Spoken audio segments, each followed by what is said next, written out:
help me. They won't. Ó dá àwọn ibi láti yọjú sí lábala lérèfé o, mo kí yín káàbọ̀ bó lójú ọjọ́ lọ́dọ̀ yín ní pápá àpáni ẹ̀jẹ̀ àṣẹ. Mo kọ́kọ́ rí fọ́nrán ọmọbìnrin níjẹta ní mo kọ́kọ́ ń wò pé ń bẹ̀bẹ̀ fowó pé wọ́n jí ń gbé mo ní ṣé wọ́n ń ṣe comedy skit nítorí ọ̀rọ̀ Nàìjíríà ti sọ abáyé o kò tiẹ̀ sí tí ó tó fararọ́ ń bẹ̀ mọ́. Èmi rò pé ń ṣe é ni Ọlọ́run ọba mọ̀. Àyálùsẹ̀ tún wá fi fọ́nrán kejì hàn mí wípé wọ́n mọ̀ ti gbé ìbọn sí lórí tó náà ń bẹ̀bẹ̀ wípé wọ́n fẹ́ pa òun ni. Wọ́n kidnap rẹ̀ ní òun ni ó ti wá di normal thing Nàìjíríà báyìí kán jíyàn gbé ti wá di pọ́ńtọ̀.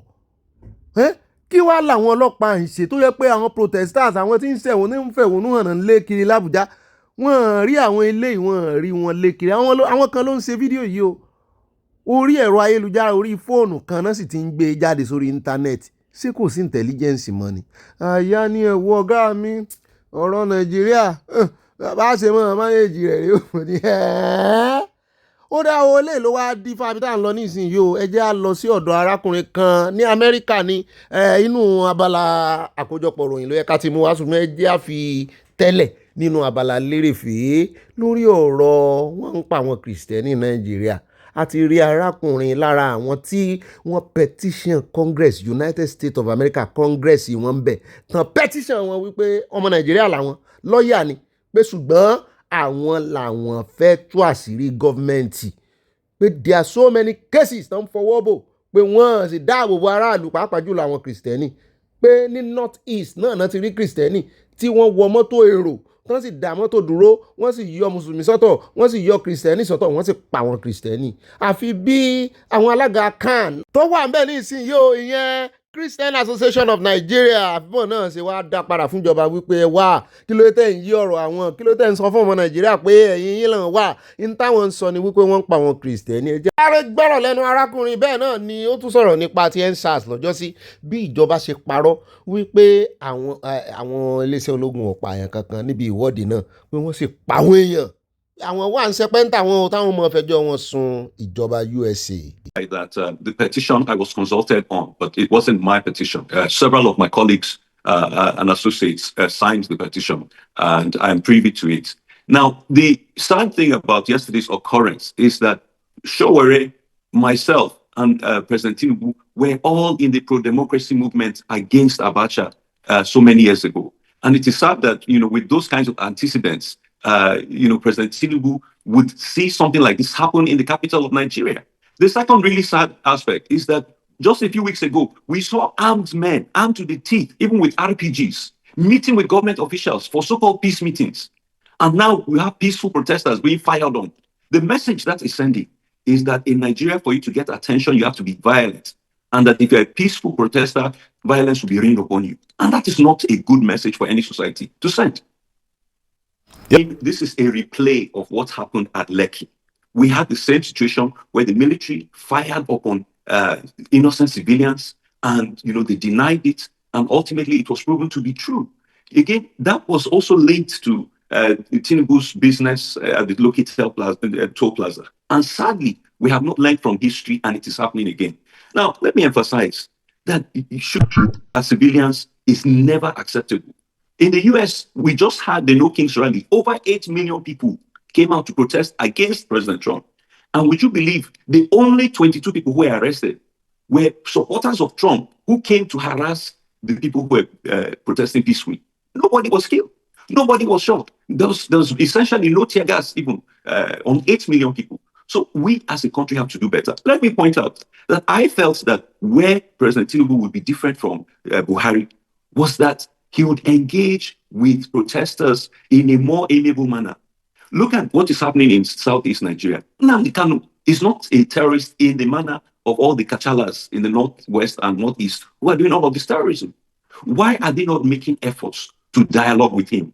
Why are the people of Southeast Nigeria not worthy to be communicated with or engaged with the same way that they engage with terrorists in Northern Nigeria? And again, this is not a good message to send to the nation. Ohun tó fa ọ̀rọ̀ ìwọ́de gangan leléyìí o wípé kí ló dé tí wọ́n ń wo Ọ̀gbẹ́ni Nnamdi Kanu ràn kó kú sí àhámọ́ nígbà tí wọ́n fún àwọn ọ̀daràn gangan l'amnesty. ibi ni ó ti wá sọ fún wa n tó jọmọ́ ọ̀rọ̀ petition ó lóun gangan lòun gbé petition lòdì sí àwọn ẹgbẹ́ Boko Haram kó tó di wípé wọ́n fi wọ́n sí group pé terrorist group làwọn eléyìí o pé tán bá fi dá ti Nigeria government wọ́n ní wọ́n fẹ́ gbé ìgbésẹ̀ kankan. Let me state for the record that originally I was the one who filed the petition to the US government to get Boko Haram designated as a foreign terrorist organization. I did a 75-page brief. And what happened was the Obama administration was reluctant to do it. So out of annoyance, the members of Congress decided to introduce a bill to force the designation of Boko Haram as an FTO because the executive was not doing it. The same thing is happening now. What had happened was that the Trump administration in the last first term designated Nigeria as a country of particular concern for religious persecution because of the way General Buhari mishandled the issue. When the Biden administration came in, they removed the designation. So the Congress, again, in annoyance, at another instance where the administration was refusing to do what they needful, decided to introduce a bill to designate it. Let me be very clear. There is no doubt that there is ongoing Christian genocide in Nigeria. We all are privy to what is happening. For the past 12 years, in Northeast Nigeria, they will stop taxis on the highway and they will select the Christians, the males, take the women as sexual slaves, and allow the Muslims to go. This has been happening for over a decade. So there's no doubt about it. The real question here is whether there's complicity or complacency by the Nigerian government. That is what the International Religious Freedom Act looks at, whether the government is behind it or the government is allowing it. And this regime of President Tinubu has an opportunity to address that issue in a way Buhari did not. And my candid advice to them is look at the concerns that are being raised and find a way to mitigate them. Because that is what Sudan did. Sudan was able to get off the CPC list and go down to watch list because they addressed the concerns. Propaganda will not cover up what the reality is in northern Nigeria. We reviewed it when we were putting it together. I will tell you this. At the United Nations 3 weeks ago, I met a Nigerian minister and I told her, sanctions are about to be imposed on your country. Do X, Y, Z. Do you know that since the minister left, she has not responded to any messages that I sent her? So we have done everything we can to try and reason with the Nigerian government that this thing is coming your way, but you can mitigate it. Again, they said they're sending delegations to Washington. If you come here and blow grammar, so long as you don't address the issues, you will have this problem. Now, let me quickly say this. This is my first time on your show since you lost your colleague, Somi, so please accept my condolences. But if you investigate that case, you will see that the people who attacked her home obtained their weapons from Niger. If you dig into it, you will find out that it is the same terroristic elements who are in partnership with banditry, who are going around doing these things. And no part of Nigeria is safe from them.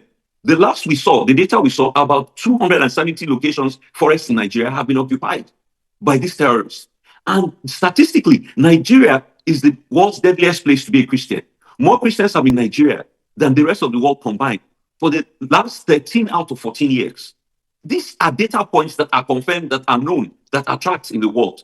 Mo like end note here, propaganda will not cover up. Ẹ já wá lọ sí orí ti Sowore. Ẹ já kọ́kọ́ dé ọ̀dọ̀ arákùnrin kan tó sọ ń tójú rẹ̀ rí pẹ̀lú ntí bí àwọn ọlọ́pàá ṣe wọ́ ohun tó rùtù nílẹ̀ tán kó àǹkọ́ọ̀fù sóun lọ́wọ́ lára àwọn tán ṣèwọ́de oúnjẹ bẹ́ẹ̀ ni pé kò lóun ti ṣèwọ́de tiẹ̀. Ẹ já kọ́kọ́ gbọ́n náà ká tó lọ sọ́dọ̀ Isaac Fayose tó ń yin Sowore mẹ́sàn-án mẹ́wàá kì í sì sóun nìkan ọmọ Ìgbò náà ń yin Sowore wọ́n ń yin àwọn Yorùbá báyìí o wọ́n ti ń yín òun padà wọ́n ti ń yin Yorùbá o. When I was in their van, they handcuffed me very tight and they were making some statements that I heard of. For instance, how could a policeman be telling me, oh, you are even an Igbo man and you are protesting in Lagos?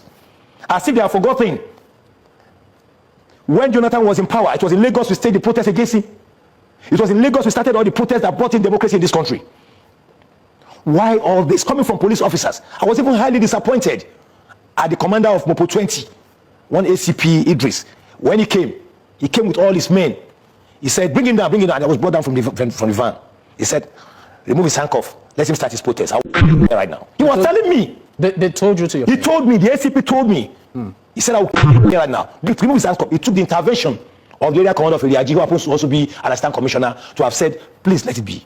And I want to give kudos to the CP, who made a call to the area commander, and the phone was handed over to me. And he asked me what was the situation. And I told him, I spoke with the CP. And the CP immediately ordered that the handcuff should be removed and I should be treated in a VIP way, and I was taken in the area commander's personal vehicle down to my place. But I want to tell you that, if we must get it right in this country, we must begin to remove ethnicity from everything we do. I saw people reading ethnic meaning to what was happening. As if when Gani Adams was picked in those days, an Igbo man did not protest. As if when Igboho was picked recently, Igbo man did not protest. We must get it right. All right. Most especially coming from police officers, I will not take it. Right now, my necklace worth 500,000 has been taken away. I feel pains on my hand. Your necklace worth 500,000 has still not been returned to you. No. Even my megaphone. Well, today was massive success. The only thing is that we are going to announce a new date again. And that one will be, they have seen now that we can shut down this Abuja. And you know Abuja, not even the Federal High Court where we're supposed to go and defend our case today, sacked. Because everywhere was shut down. And we are happy that Umar here shut down. Massive protests everywhere. So Tinubu better understand now that we are not joking. We are not playing. The new guy they just brought, they call him Mila Dantawai, is trying to please Tinubu and the illegal IG here and Wike. That's why he's doing this. But we have said this. We have seen worse policemen before. I see them, some of them in my university days. They are the same people we are fighting for who are retired now. No gratuity, no pension. Now our hero be this, so we no get another one. Now our hero be this, so show oh. Now our hero be this, so show you are doing a good job. Don't mind the that saying, hey, why they run? Your papa hide for us. Your mama hide for us. That's why Nigeria is the way it is now. They remove subsidy for your face. Even if say now 1/3 of that subsidy they used to subsidize food, your food go dey cheap today for market. This man said no, we must fight these canker ones, these wicked leaders. You can't dey social media they say cashivists, olori bunye, cashivists. You will not be cashivists. You are slave. You are a slave. You are a slave to where is hero. His hero to be in the record that he came, he saw, he conquered, and he's still conquering. We are very close to removing you guys. We are very close. I'm not in Nigeria. I will have joined. I will be in Nigeria soon, and I will join more. We must take our country back. How can a country be like this? You remove subsidy, you pack money, give governors. The governors where you pack money gives, where you pack money give, the governors then they chop her. You know if you check them because you are desperate for second time. Desperation, you are desperate for second time. So you want them to loot us till life no day inside us again. So we're in our hero. Anybody will come out today, you not bossa for you now. God bless you now. We are very close. We are moving very, very close. We will take our country back. It will be in the record that some people came and they didn't join the canker ones. They didn't join the thieving politicians. They didn't join the holies of our time. It will be in the record. Well done, Showore. Well done. Well done. All of you that came out. Well done. We will do more. I won't leave.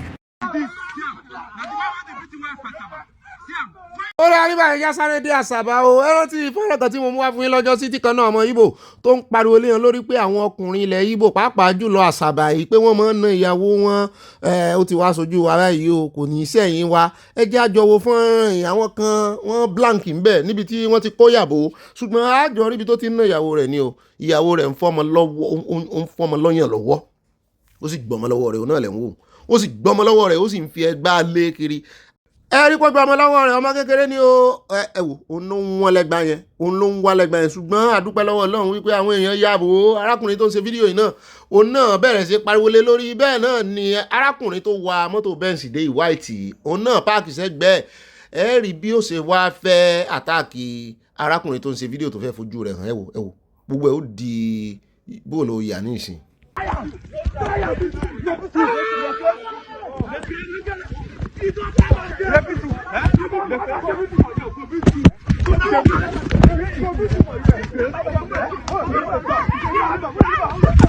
ààrẹ rí pé gbogbo ẹ ti dojúrú bí ẹsẹ̀ tẹ́lọ̀ ṣùgbọ́n èmi fẹ́ yin arákùnrin yẹn o nítorí wípé a máa pa ẹnu mọ́jú a máa wòran tírú nǹkan burúkú ìbá ń ṣẹlẹ̀ jẹ́ a máa gbèjà ara wa ṣùgbọ́n lọ́rọ̀ kan wọ́n na ṣégèso náà lára wọ́n lé ó sáré kàbàkàbà ẹsẹ̀ rẹ̀ ò balẹ̀ pìtìpìtì ayé bá wọ́n rescue ìyàwó rẹ̀ ẹ̀ rí mú ìyàwó rẹ̀ báyìí tó ń tẹ̀jẹ̀ pẹ̀lú ọmọ kékeré tó gbé dání wọ́n fẹ̀sùn kan àwọn ọkùnrin ilẹ̀ Ìgbò èmi rò pé rọ́nà ń pa amọ̀ ẹ wo gbomú rẹ̀ bẹ́jẹ̀ ṣe bà àti gbogbo aṣọ rẹ̀ bẹ́jẹ̀ ṣe yí ṣùgbọ́n àmọ́ ohun tí àwọn agbófinró ṣe á sì mọ ohun tí àwọn aláṣẹ ìpínlẹ̀ wọn ó ṣe ń bẹ̀ wọn ò mọ ìlú tí àṣàbà wà Sanambra ní àbábíà wọn ò tiẹ̀ fẹ́ mọ̀ wọ́n ròyìn àwọn ọkùnrin wọn ní bá ṣe máa ṣe nù ìkànnì wọn náà ló sọ bẹ́ẹ̀ kì í sọ wọn Yorùbá ní tẹnu àbùkù bá wọn o lọ́rọ̀ kan àmọ́ wò ó bóyá ọwọ́ ó bà á torí òfin wà tí ó fìyà jẹ.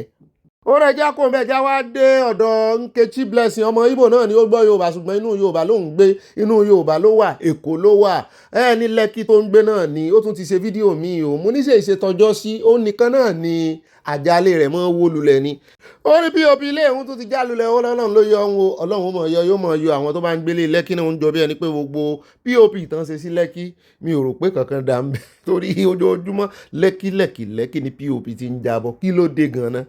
It is well. I no do again. I call the go back movie. Don't try.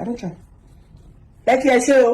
kódà Èkó náà la ṣì wá o ẹja wá dé ọ̀dọ̀ arábìnrin tẹ́ ń wò yìí wọ́n ní dìrẹ́tọ̀ ní Èkó pẹ̀lú ìjọba Èkó wọ́n ní àfi bí ikú ṣe gbẹ̀mí rẹ̀ nínú ìjàmbá mọ́tò wọn ló fẹ́ ṣe 100 ọdún wọn ló kù just 4 days ọjọ́ 4 péré ló kù tí ó fi rìtáyà tí ó sì tún ṣe 100 ọdún 60th birthday rẹ̀ wọ́n ní àfi bí ikú ṣe mú lọ rántí pé lẹ́nu ọjọ́ mẹ́ta à ń sọ̀rọ̀ kan nípa àwọn obìnrin tán ń ṣe politics lẹ́kọ̀ọ́ wípé ikú kan mú wọn lọ pẹ́ẹ́pẹ́ẹ́pẹ́ẹ́pẹ́ bó tiẹ̀ jẹ́ wípé director làwọn wọn ìṣe politicians ṣùgbọ́n kí ni ń ṣẹlẹ̀ lẹ́kọ̀ọ́ àdúrà lágbára ikú ò ní yálé wa ẹjẹ́ awádá kan dé ọ̀dọ̀ àwọn ọlọ́pàá níbi tá a ti gbọ́ pé wọ́n ti rìkọ́fà mọ́tò bọ̀gìnì 2 o tí àwọn olè ọlọ́ṣà ọ̀gàrá alọ́kọ́lóńkígbe tí wọ́n jí wọ́n wá ní kì í ṣe Nàìjíríà náà ti jí o wọ́n náà ṣe gbé wọlé ni wọ́n import ẹ̀ wọlé láti Netherlands wọ́n ní wọ́n jí ní Netherlands wọ́n rọ̀bù àwọn èèyàn wọ́n wá import ẹ̀ mú níbò náà ṣe escape immigration àbí mọ́tò immigration ìchẹ́ẹ̀kì mọ́tò ní lọ́rọ̀ kan mọ́ mi Netherlands mọ́ mi Dorcas Jalo ẹ wá bá wa wo mọ́tò yìí o ẹ bá wa polówó ta ló ní wọ́n ti mú àwọn olè Nàìjíríà tó gbé mọ́tò yìí. Can see o. Can see. You see am? When I lock on the house, now they play. The lock shop. You think say your shop dey secure? It's not secure. Make una see am o. Una see am. Yam. Listen. I have seen him. This is the boy we saw. This is the boy we saw that is using those things to open cars and padlock, taking people's keys. Be careful in your area. Please be careful about this thing. The cutter that opens cars and padlock in every area. All these people, they are using it to thief.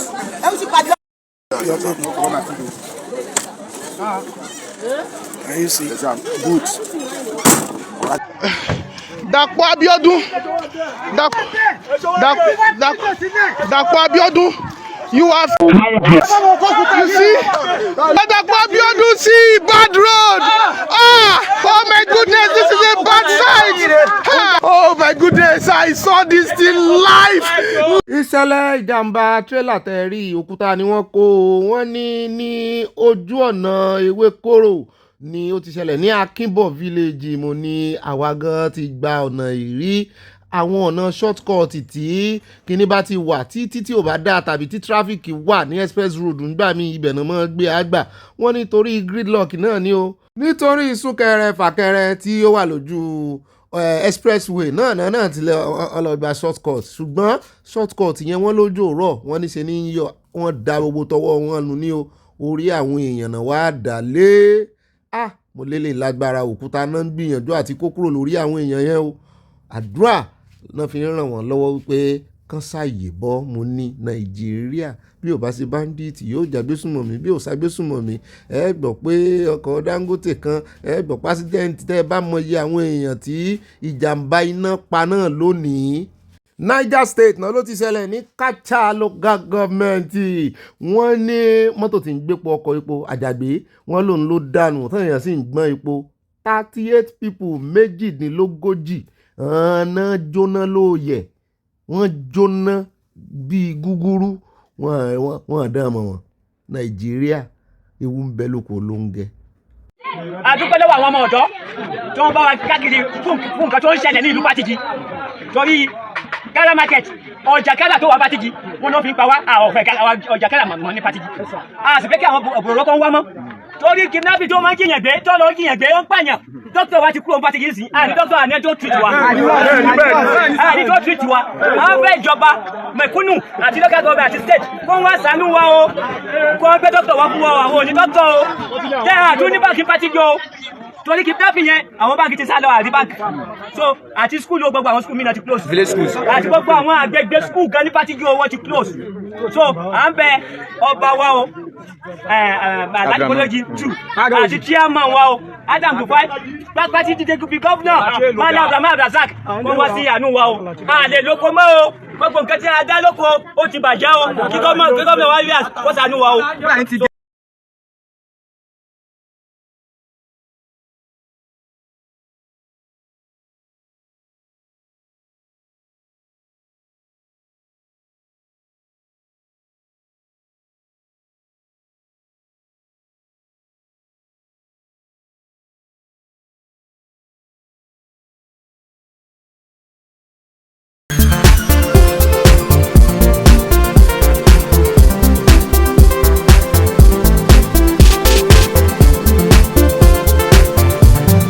Sẹ́rí Síkírù Àyìndé Àgbájé lọ́lá Àyìndé ogun àkọ́kọ́ ló ṣe bẹ́ẹ̀ àní lórí fújì Síkírù Àyìndé Àgbájé lọ́lá Àyìndé ogun àkọ́kọ́ ló ṣe bẹ́ẹ̀ ọbẹ̀ táyìndé Àgbájé lọ́lá èyí tó ṣe é sílẹ̀ ló ń dọ́là ọbẹ̀ Àyìndé Àgbájé lọ́lá èyí tó ṣe é sílẹ̀ ló ń dọ́là tó bá ń ṣe bí egúngún tó ń ṣe bí òrò tó ń ṣe bí ògìdán lọ́la jù mọ̀nàmọ́ná fojú jọ ọ́kà ni kì í ṣọ̀ká àmọ̀tẹ́kùn fojú jẹkùn kì í ṣẹ̀kùn ṣèbẹ́ kan ń ṣe bí èrè ni kì í ṣòun ohun mi kí n dàbí Àyìndé ogun o tí máa lọ tán kó máa jọ̀rọ̀ mi king of music náà sọ bẹ́ẹ̀ wọ́n ní ó yá Fuji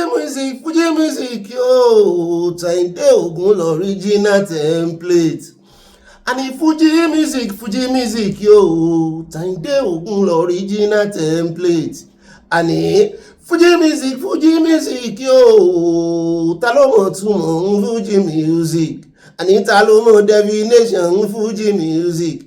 It is an abstraction of musical genres and collection of musical genres. Musical generic supplement favor. Musical generic supplement favor ni o. Kíkan sórin kan sá ní Fuji music. Orin onífàájì ní Fuji music. Nítorí bẹ́ẹ̀ àwakọ̀ wáìdù lókè ló jẹ́ kó máa dùn. Bó ṣe wá ń dán òṣùpá tó ń dùn yìí mo fẹ́ kẹ́ mọ̀ kò lè tán ọlọ́run ọba sí ń bẹ lẹ́yìn wa kò lè tán láíláí ọlọ́run lókè ń bẹ lẹ́yìn wa kò lè tán ọlọ́run lókè ń bẹ lẹ́yìn wa. Fuji music yóò Àyìndé ogun l'original template àní Fuji music alákọ̀ọ́kọ́ ti tó aláṣejù bàbá ṣe tẹ́ wọ́n dá àwọn ilé ìwọ̀n kí ní káàbọ̀ sínú ìròyìn tó ní ìpàdé ọlọ́mọlé ọlọ́mọ orílẹ̀-èdè níbi tọmọdé ti mọ ọwẹ̀ tá a ti ń bá gbà jẹun adúpẹ́ lọ́wọ́ Ọlọ́run níbi tọ́lọ́run ti kó tọmọdé tàgbà wa pọ̀ tá a ti jọ ń kọ́ mọ́ lùbọ́ ọmọdé gbọ́n àgbàgbọ́n láìdálẹ̀ ẹ̀fẹ̀ ó dá ilé ìwọ̀n kí ní káàbọ̀ ẹ̀já akọ́ kí Ọlọ́run náà ọba àjọ kí ayé ọba àṣà kí ọ̀run ọlọ́gbọ̀gbọ̀ tí ń yọ bẹ́ẹ̀ nínú ọ̀fìn létí gbóhùn gbárò yìí àṣekábíyèsí ìbà kábíyèsí ọba tó jọba lọ bẹ́ẹ̀ náà ni mo dúpẹ́ lọ́wọ́ ẹ̀yin tèmi mo mọ rírì yẹn ṣeun o yọ ìyá kò ní yẹ̀lẹ̀ àní dànù bí omi ìsanwó bó lójú ọjọ́ lọ́dọ̀ yín bò ń wẹ́dà àti àwa ń ṣe fìkìfìkì ń bí o gbogbo wẹ́dà tó bá jẹ́ lọ́dọ̀ tí yóò bá yín lára mu kò ní dòdì lára gbogbo wa láṣẹ Ọlọ́run Èdùmàrè mo kí yín tẹ̀sọ́ mo kí yín tológun ilé ńkọ́ wọ̀nà ńkọ́ ọdẹ ọdún bí àní rí bànújẹ́ ìbáròyìn náà ní ibà gbọ́n débẹ̀ bá yẹn ìbá sanáwọlé mi náà ní ibà kanjú abẹ́ǹkù ìbá lọ tààràtààrà tọ́rọ̀ bá ti di ọ̀rọ̀ òtítọ́ àtòdodo sàn báyìí láàrin ajé ní mú ní pẹkọrọ ṣùgbọ́n jọ ọmọrin sàn níwájú onírọ̀ owó bá ti rí onírọ̀ tí ń pẹ́ gírí tí ń pẹkọrọ ìwọ náà ṣe kíni ìwọ náà bend tàbí kò bẹ̀dà ń lò yẹrí ẹ òkò ń bọ̀ gbalé sí mọ́nà tán bàdàn lẹ́gbẹ̀ẹ́ mọ́níyà mọ́nà tán fẹ́ tí ò nà tán fún ọ̀wọ́ ẹ̀ ń tẹ́ bá jọ ń sọ̀rọ̀ bó ṣe lórí aago bó ṣe ní ojúkòrò ojú tí ipò ojúkòrò jẹ tó bá ti ń sọ̀rọ̀ 5 seconds tí wọ́n ń sọ̀rọ̀ 5 hours. Ó ti mọ̀ kó fẹ́ lù ọ́ lọ́gọ̀ ẹnu gbọ́rọ̀ ni o mọ́nà tàn sọ́ra rẹ o mi ò ní ọ parọ́ o ṣùgbọ́n ń bá gbérọ́ kojú rẹ ìwọ náà ṣe kí ni ×2 rẹ̀ fún ọ̀dà padà fún. Bẹ́ẹ̀ náà ni ẹ lè pè mí ní ìbárin gínìgínì ibọ̀ paka ọkọ̀ àwọn òpèkè ọkọ̀ àwọn system náà ní ibọ̀ pàpà parada àyà parada ó dọ̀gá rẹ̀ parada ó dà yá ní abala comment section abẹ́lẹ̀ ẹ̀yin olólùfẹ́ wa. Èmi náà ní ibà fayọ̀ pọ́ọ̀tì ẹ̀ ibà confam ẹ̀kọ́ tó send ẹ̀ ibà gbé wọn débẹ̀ ibà lálàyé ibà òtítọ́ ní gbórílẹ̀-èdè lékè ibà kábọ̀ yín náà rí o ibà kéde fún Yorùbá Nation káfàtà ó gbọ́ ìbò mi o Yorùbá làwọn sọ ń bí o Yorùbá is our originality, English is our vernacular lórí ìkànnì Yorùbá tààràtààrà tí ń kọ́ ìṣe àtàṣà àti bá ṣe máa wà nínú òmìnira ní tààràtààrà àníbọn wà ní ògbèkùn láṣẹ Ọlọ́run Èdùmàrè gbogbo bí ṣe wá ń ṣẹlẹ̀ káàkiri orílẹ̀-èdè àgbáyé kò yọ Nàìjíríà lẹ́ àmọ́ múròyìn wá fún yín a sì máa gbé wá lórí òtítọ́ àtòdodo nítorí ẹ lè pè wá ní ìbalẹ̀ jẹ́lìbà reportedly gbogbo tẹ́ ẹ bá gbọ́ lórí ìkànnì reportedly and allegedly ni Ọlọ́run ò gbé ìkànnì kalẹ̀ pé ká fi tàbùkù èèyàn tàbí ká fi bàyàn lórúkọ jẹ́ àwa ń sí ojúṣe wa nínú ìrìn àjò òmìnira ẹni pé ká máa gbé yín débẹ̀ etí ọba ńlé etí ọba lóko ká máa fi ìròyìn bí ṣe ń lọ ká máa fi tó yín létí àwa iṣẹ́ adájọ́ o àwọn òjò ọ̀jẹ̀ èèyàn kankan o torí oníkùn ló mọ̀ ká. Ó dá alákọ̀ọ́kọ́ nù àkórí ìròyìn ibi tá ti mọ́ dam tútù wájú tá fi tẹ̀lẹ̀ tútù gbélé ìtẹ́ bá pàdé nù abala lérèfé ayanjú lójú fèrèsé ni ó ti di àfihàn ìtẹ̀gùn fi sọ. Alákọ̀ọ́kọ́ bẹ́ẹ̀ ẹjẹ́ àgbà orí ìròyìn ti Sowore náà ni o ibẹ̀ láti bẹ̀rẹ̀ o. Sowore ti jáde lẹ́yìn ìgbà tí ó dábí ọdún lánàá tó rọ̀ bí òwe ó ti wá gba orí ẹ̀rọ alátagbà lọ ó rè ṣe ìfọ̀rọ̀wérọ̀ ó sọ púpọ̀ lọ́rọ̀ wípé wọ́n kàn lágídí ń pọ̀ ni pé wọ́n kàn ń tanú àbùkù báwọn ni wọ́n lòun fẹ́ dàlúrú owó ò dàlúrú ṣé bí ṣejú yín nílé ẹjọ́ kò tẹ́mi lọ́rùn ṣe dájọ́ wípé kàn fi Kánú lé ọ̀nà tán gbà repatriate ẹ̀ wá sínú Nàìjíríà pé kì í ṣe ọ̀nà ẹ̀tọ́ wọn kidnap ẹ̀ ni pé nídìí èyí kò ní ẹjọ́ kankan tó fẹ́ jẹ́ àti wípé Nnamdi Kanu ó ní kò gbébọn ó ní kò mú nǹkan ìjà olóró kankan káàkiri ó ní microphone lásán tí ń dún dẹ̀mù pẹ̀lú ohùn rẹ̀ tí fi ń dá rúgúdùlẹ̀ ó ní òun nìkan ni ó lọ́nà táwọn ń gbébọn kiri ó ní wọ́n ń tú wọn lẹ̀ ó ní wọ́n ń rojú rere gbà lọ́wọ́ ìjọba kí wá ní Nnamdi Kanu sí àwọn èèyàn kan tún ń bú òun pé ó ṣe jẹ́ nígbà táwọn rántí àwọn tó kú nínú EndSARS tó pé ọdún 5 gẹ́rẹ́gẹ́ lòun tún wá gbélé ìjáde wọ́n ló wà pòlítíkù pé ẹ mọ̀ ń tẹ́lẹ̀ òun ò fi bo òun fẹ́ ṣe ààrẹ orílẹ̀-èdè òun ò lóhun ò wà pòlítíkù bẹ́ẹ̀ bá ló wà pòlítíkù náà kì í ṣe èbú ara ṣùgbọ́n òun ò fi dàlúrú justice lòun wá fẹ́ tán fìyà jẹ tán rẹ́ mẹ́rẹ̀ tán fojú ẹ̀ gbolẹ̀ ó sọ púpọ̀ lọ́rọ̀ fẹnu ara rẹ̀ sọ àgbè wa nú àkójọpọ̀ ròyìn bẹ́ẹ̀ náà ni ibi tá a ti ń sọ yún lọ́wọ́ lẹ́nìkan ti ní excuse me sir can I talk mo ní láti ibo sí ibo lẹ tí ń bọ̀ ibo lẹ ń lọ wọ́n ní àwọn gbọ́tà ń sọ̀rọ̀ Sowore náà ni ọmọ Yorùbá ní wọ́n dé fìlà Yorùbá ṣùgbọ́n ọ̀rọ̀ tán sọ wọ́n ti ẹ̀ sí in favour of Sowore rárá ó fi kó bí owó wọn ọ̀rọ̀ fún Sowore ní ó ní Sowore fẹ́ da Nàìjíríà rú ó ní ó tún fẹ́ da ogun abẹ́lé mi ilẹ̀ mọ́lẹ́sọ́tò yìí ni ṣé gbogbo ayé ló mọ̀ gbogbo alamọ̀ wípé kò sí orílẹ̀-èdè tí wọ́n ti fún àwọn ọmọ ìlú ní orí ọ̀fẹ́ àtẹ̀tọ́ láti ṣèwọ́de ṣé ẹ rí ìbọn lọ́wọ́ Sowore ni ṣé ẹ ràdà lọ́wọ́ rẹ̀ peaceful náà ni kò sì sí òfin tó sọ wípé kò lè ṣe protest ní ọjọ́ tó ń ṣe ìrántí EndSARS sófin kan wà tó sọ bẹ́ẹ̀ ni à ń bọ̀ ń bẹ́ẹ̀ a fẹ́ gbọ́tọ̀ tó tòsí mọ́ bàbí kan jẹ́ àwọn tí ń bu àwọn tí ń yìn àti tó náà ń fẹnu ara rẹ̀ sọ a kò pọ̀ sójú kan bá bá dénú àkójọpọ̀ ròyìn bá bá ti wá kó ń bẹ́ tán lọ tààràtààrà sí Ọ̀wọ̀ níbi tá a ti ń gbọ́ wọn ní ìfàǹfà kan ṣẹlẹ̀ láàrin ọba Ọ̀wọ̀ mú ní àkì gbọ́ ariwo ń bẹ̀ pálásì àìgbáriwo lẹ́yìn ìgbà tí lẹ́yìn ìgbà Takérédolú kú tí ìyàwó rẹ̀ Betty lọ́jọ́ ń tàùn síra wọn mọ́ sí báyìí ẹ mọ́ wò bí kan ẹ wó bí kan ìgbà yẹn nìkan la gbóhùn wọn lọ́wọ́ ọ̀fọ̀wọ̀ àti ìgbà yẹn náà bàbá tí rọra ń ṣe jẹ́jẹ́ wọn àbí bá a tún ṣe gbọ́ ní ìsìn wọn ní ìfàǹfà kan wà láàrin àwọn àti local government chairman Ọ̀wọ̀ pé wọ́n ń tàùn síra wọn láàánú náà bá gbọ́ bí tí local government chairman ti ń sọ̀rọ̀ kò dárúkọ ọba ṣùgbọ́n ọ̀rọ̀ rẹ̀ á kàn rọra yàn létí yín bẹ́ẹ̀ náà ni a wà fún yín kúlẹ̀kúlẹ̀ ọ̀rọ̀ a wà tún fẹ́ lójú dé ọ̀dọ̀ ọjọ́ sí tí Ọọ̀ni sọ fún àwọn gómìnà wípé ara wọ ẹ̀bẹ̀ sí yín àgbàpọ̀ yín àgbàgbára lọ́wọ́ yín à ń kọ́ńplimẹ́ǹtì yín ni ṣùgbọ́n ẹ mọ́ gbé wa sábẹ́ ìjọba alága chairman ìṣọ̀gá wa chairman local government òun náà lẹ́rí yìí o láàrin chairman tá a lọ̀gá náà méjèèjì sọ́ba ni ṣé chairman ni ta ni ó múlẹ̀ à ń bọ̀ bẹ́ẹ̀ inú mi dùn fún tó ṣẹlẹ̀ yìí ó gbé ọ̀rọ̀ àná tí Ọọ̀ni sọ kì í ṣe àná tòde àná ìmọ̀ sọ o wọ́n sẹ̀ sọ láìpẹ́ yìí èdè Yorùbá mo ló ń bẹ̀ wọ́n èdè Ọ̀yọ́ bẹ́ẹ̀ náà ni a kò ń bẹ̀ ẹ jẹ́ wá lọ sí orílẹ̀-èdè Faransé níbi tá a ti gbọ́ tán sọ wípé ó lè jà ó kó wọn ní nǹkan lọ mo ní bó wọ́n ní museum wọ́n ní òkúta olówó iyebíye diamond ńlá wọ́n ní kò tiẹ̀ níye ìṣòwò olówó iyebíye wọ́n láwọn ò mọ ìdíyelé rẹ̀ pé wọ́n ní inestimable values ní o ìtumọ̀ ẹ̀ náà ni wípé àwọn ò lè ṣe ìṣirò ìdíyelé rẹ̀ pé iye báyìí ló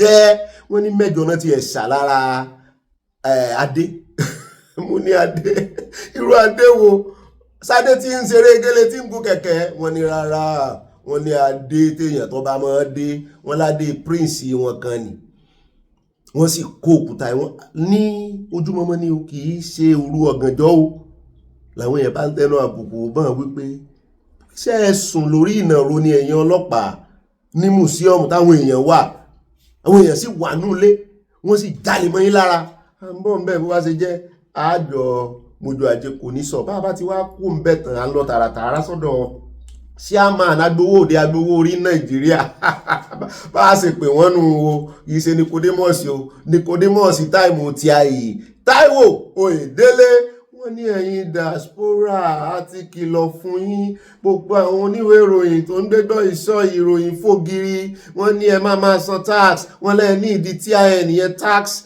identification number wọ́n sà ń sọ oríṣiríṣi ẹ̀yin náà wá ń kó ọ̀rọ̀ wọn jẹ á ti sọ wípé kẹ́ ẹ máa wá sórí ẹ̀rọ ayélujára tiwa gangan wọ́n ti sọ̀rọ̀ báyìí o wọ́n ti yanjú gbogbo ọ̀rọ̀ pé wọ́n ti sọ wọ́n ní gbogbo Diasporians wọ́n ní ẹ̀ní san tax ní gbogbo owó tẹ́ bá ń fi ránṣẹ́ sílé mo ní ó ti ẹ̀ dáa wọ́n lọ straight to the point àti mọ́rọ̀ wọn lẹ̀ láti 2026 wọ́n ní gbogbo owó tẹ́ bá ń rẹ̀ míìtì sílé ẹ̀ ń ṣe project ní o ẹ̀ ń fowó ránṣẹ́ sí àwọn òbí yín ní o tàbáwọn èèyàn yín lọ́hùn wọ́n ní wọn ò ní yọ 10 kọ́bọ̀ lórí ẹ̀ ṣùgbọ́n ìyẹn ò wà níkẹyìn náà fẹ́ fowó ránṣẹ́ kẹ́ ẹ mọ́ kọ àkọlé tó yanrantí bẹ́ẹ̀ o bẹ́ẹ̀ bá rè kọ àkọlé pé ẹ̀ ń san sálárì fún èèyàn bẹ́ẹ̀ wọ́n yọ o tó sì jẹ́ pé ní Nàìjíríà ló wà o tán sì rí pé sálárì lẹ fi ń ránṣẹ́ tẹ́ ń kọ́ sí pé sálárì bóyá ń bá yín ṣiṣẹ́ Nàìjíríà ní ilé iṣẹ́ Nàìjíríà ni ẹ san tẹ́ ń san sálárì ẹ̀ látòkè òkun ṣé mọ̀ pé àmọ́ ilé iṣẹ́ ló wà Nàìjíríà tán kàn sí tán jèrè kí o fi bú yín àìmọye Diasporans ló ní ilé iṣẹ́ Nàìjíríà tó jẹ́ pé iṣẹ́ owó tán ń ṣe ní ìlú òyìnbó náà fi ń san sálárì táwọn èèyàn ò pa owó wọn sì fẹ́ ti ilé iṣẹ́ pa so nídìí èyí ó sì ṣe é ṣe wọ́n páwọn kan náà wọ́n ń ra owó mọ́wọ́ ó ṣe é ṣe bẹ́ẹ̀ ta lèèyàn fẹ́ trust mọ́ so ìwọ tó sí business Nàìjíríà tí èrè ò wọlé tó jẹ́ pé iṣẹ́ ìlàgùn rẹ l'Amẹ́ríkà ní Europe ní Canada ní UK náà ló tún fi ń san owó oṣù ní Nàìjíríà wọ́n gba kíní lọ́wọ́ rẹ o àpáta ń fowó ránṣẹ́ sílé bóyá owó ọ̀fẹ́ owó oúnjẹ owó ìtọ́jú àwọn arúgbó wa ìyẹn ò ní à ń bọ̀ ń bẹ̀ ọmọ tí ìyá ṣe torí nǹkan ṣòro sí inú ìròyìn bá ti wá kó ń bẹ̀ tán. ó rẹ ilé táwọn fi káde gbogbo àkórí ìròyìn lẹ́ẹ̀já sáré dé ọ̀dọ̀ arábìnrin yìí ìyẹn Yusuf Aishat níbi tó ti ganu sí máìkì lórí ọ̀rọ̀ EndSARS ó ní ká fóun lọ́rọ̀ sọ ó lóun fẹ́ sọ dẹ́ndé ọ̀rọ̀ sí ìjọba àtàwọn ọlọ́pàá mo ti mọ̀ pé tó dàrẹ́ ti ọ̀rọ̀ rẹ sí náà nù tẹ́lẹ̀ ó dà á lè rí jù báyìí lọ́nà àwọn àkórí ìròyìn bá fikún bá wà ẹ mọ̀ bá nu bọ́dí ìròyìn ká mọ̀ pẹ́ ẹ rí pé ìròyìn ìdáná náà pápápá ló yá wọn ò tí ẹ mọ̀ ìgbà tó parí nígbà tẹ́mi náà gbọ́ padà àjọ ń gbọ́ ni n ò mọ̀ ìgbà tó parí ó dà ẹjẹ́ àwọn abala tí ó mọ̀ tẹ̀lé abala sáná wọlé ẹ lè ṣe cheese báyìí ẹ ṣe pọ̀ ẹ ṣe musin mo ti fẹ́ yàánu o torí AI la fi ń yà ní ìsìn bíi ní kámẹ́rà wa ó fẹ́ jọrú ìgbóṣòwò rẹ̀ táwọn ọlọ́pàá ń sá fún ó yá ẹ ṣe pọ̀ kò ní ìdí kí n káwọ́ sókè mọ́ ẹ ṣe musin olóòṣà ẹ kàn mọ́ wọ ẹyin jù mí wọ́n ṣẹ́jú tí bá ti ṣẹ́jú àti yàánu àfi pàkà àti ìyáàdùn àwọn ìyàwó mi tí ń bí tán ní bí n bá fẹ́ ìyàwó láwọn ní òtútù yìí báwọn ó kọ̀ mí ilé àwọn ó kẹrù jáde ẹ lọ fi ti ìyá wa Títílayọ̀ Ìbánjí kẹrin fi ṣe àkàwé ọ̀rọ̀ wọ́n kẹrù jáde lọ́jọ́ sí wọ́n kò nù yàrá tèmi wọ́n bọ́ sí yàrá àyá ńgbò ya wọ́n tún kẹrù kò nù yàrá àyá wọ́n náà gbà wò lọ àwọn ó rè dódà yà wò ńgbò ya tó sún ọ náà kẹrù padà bẹ́ẹ̀ a ṣe ń joyè láàmú fẹ́yàwó oyè kan ìyàwó kan ni àfi tẹ́lẹ̀ bá fi mí joyè mọ́ oyè kan ìyàwó kan ló bá dé ó sì lẹ́ni tí mo fi jọ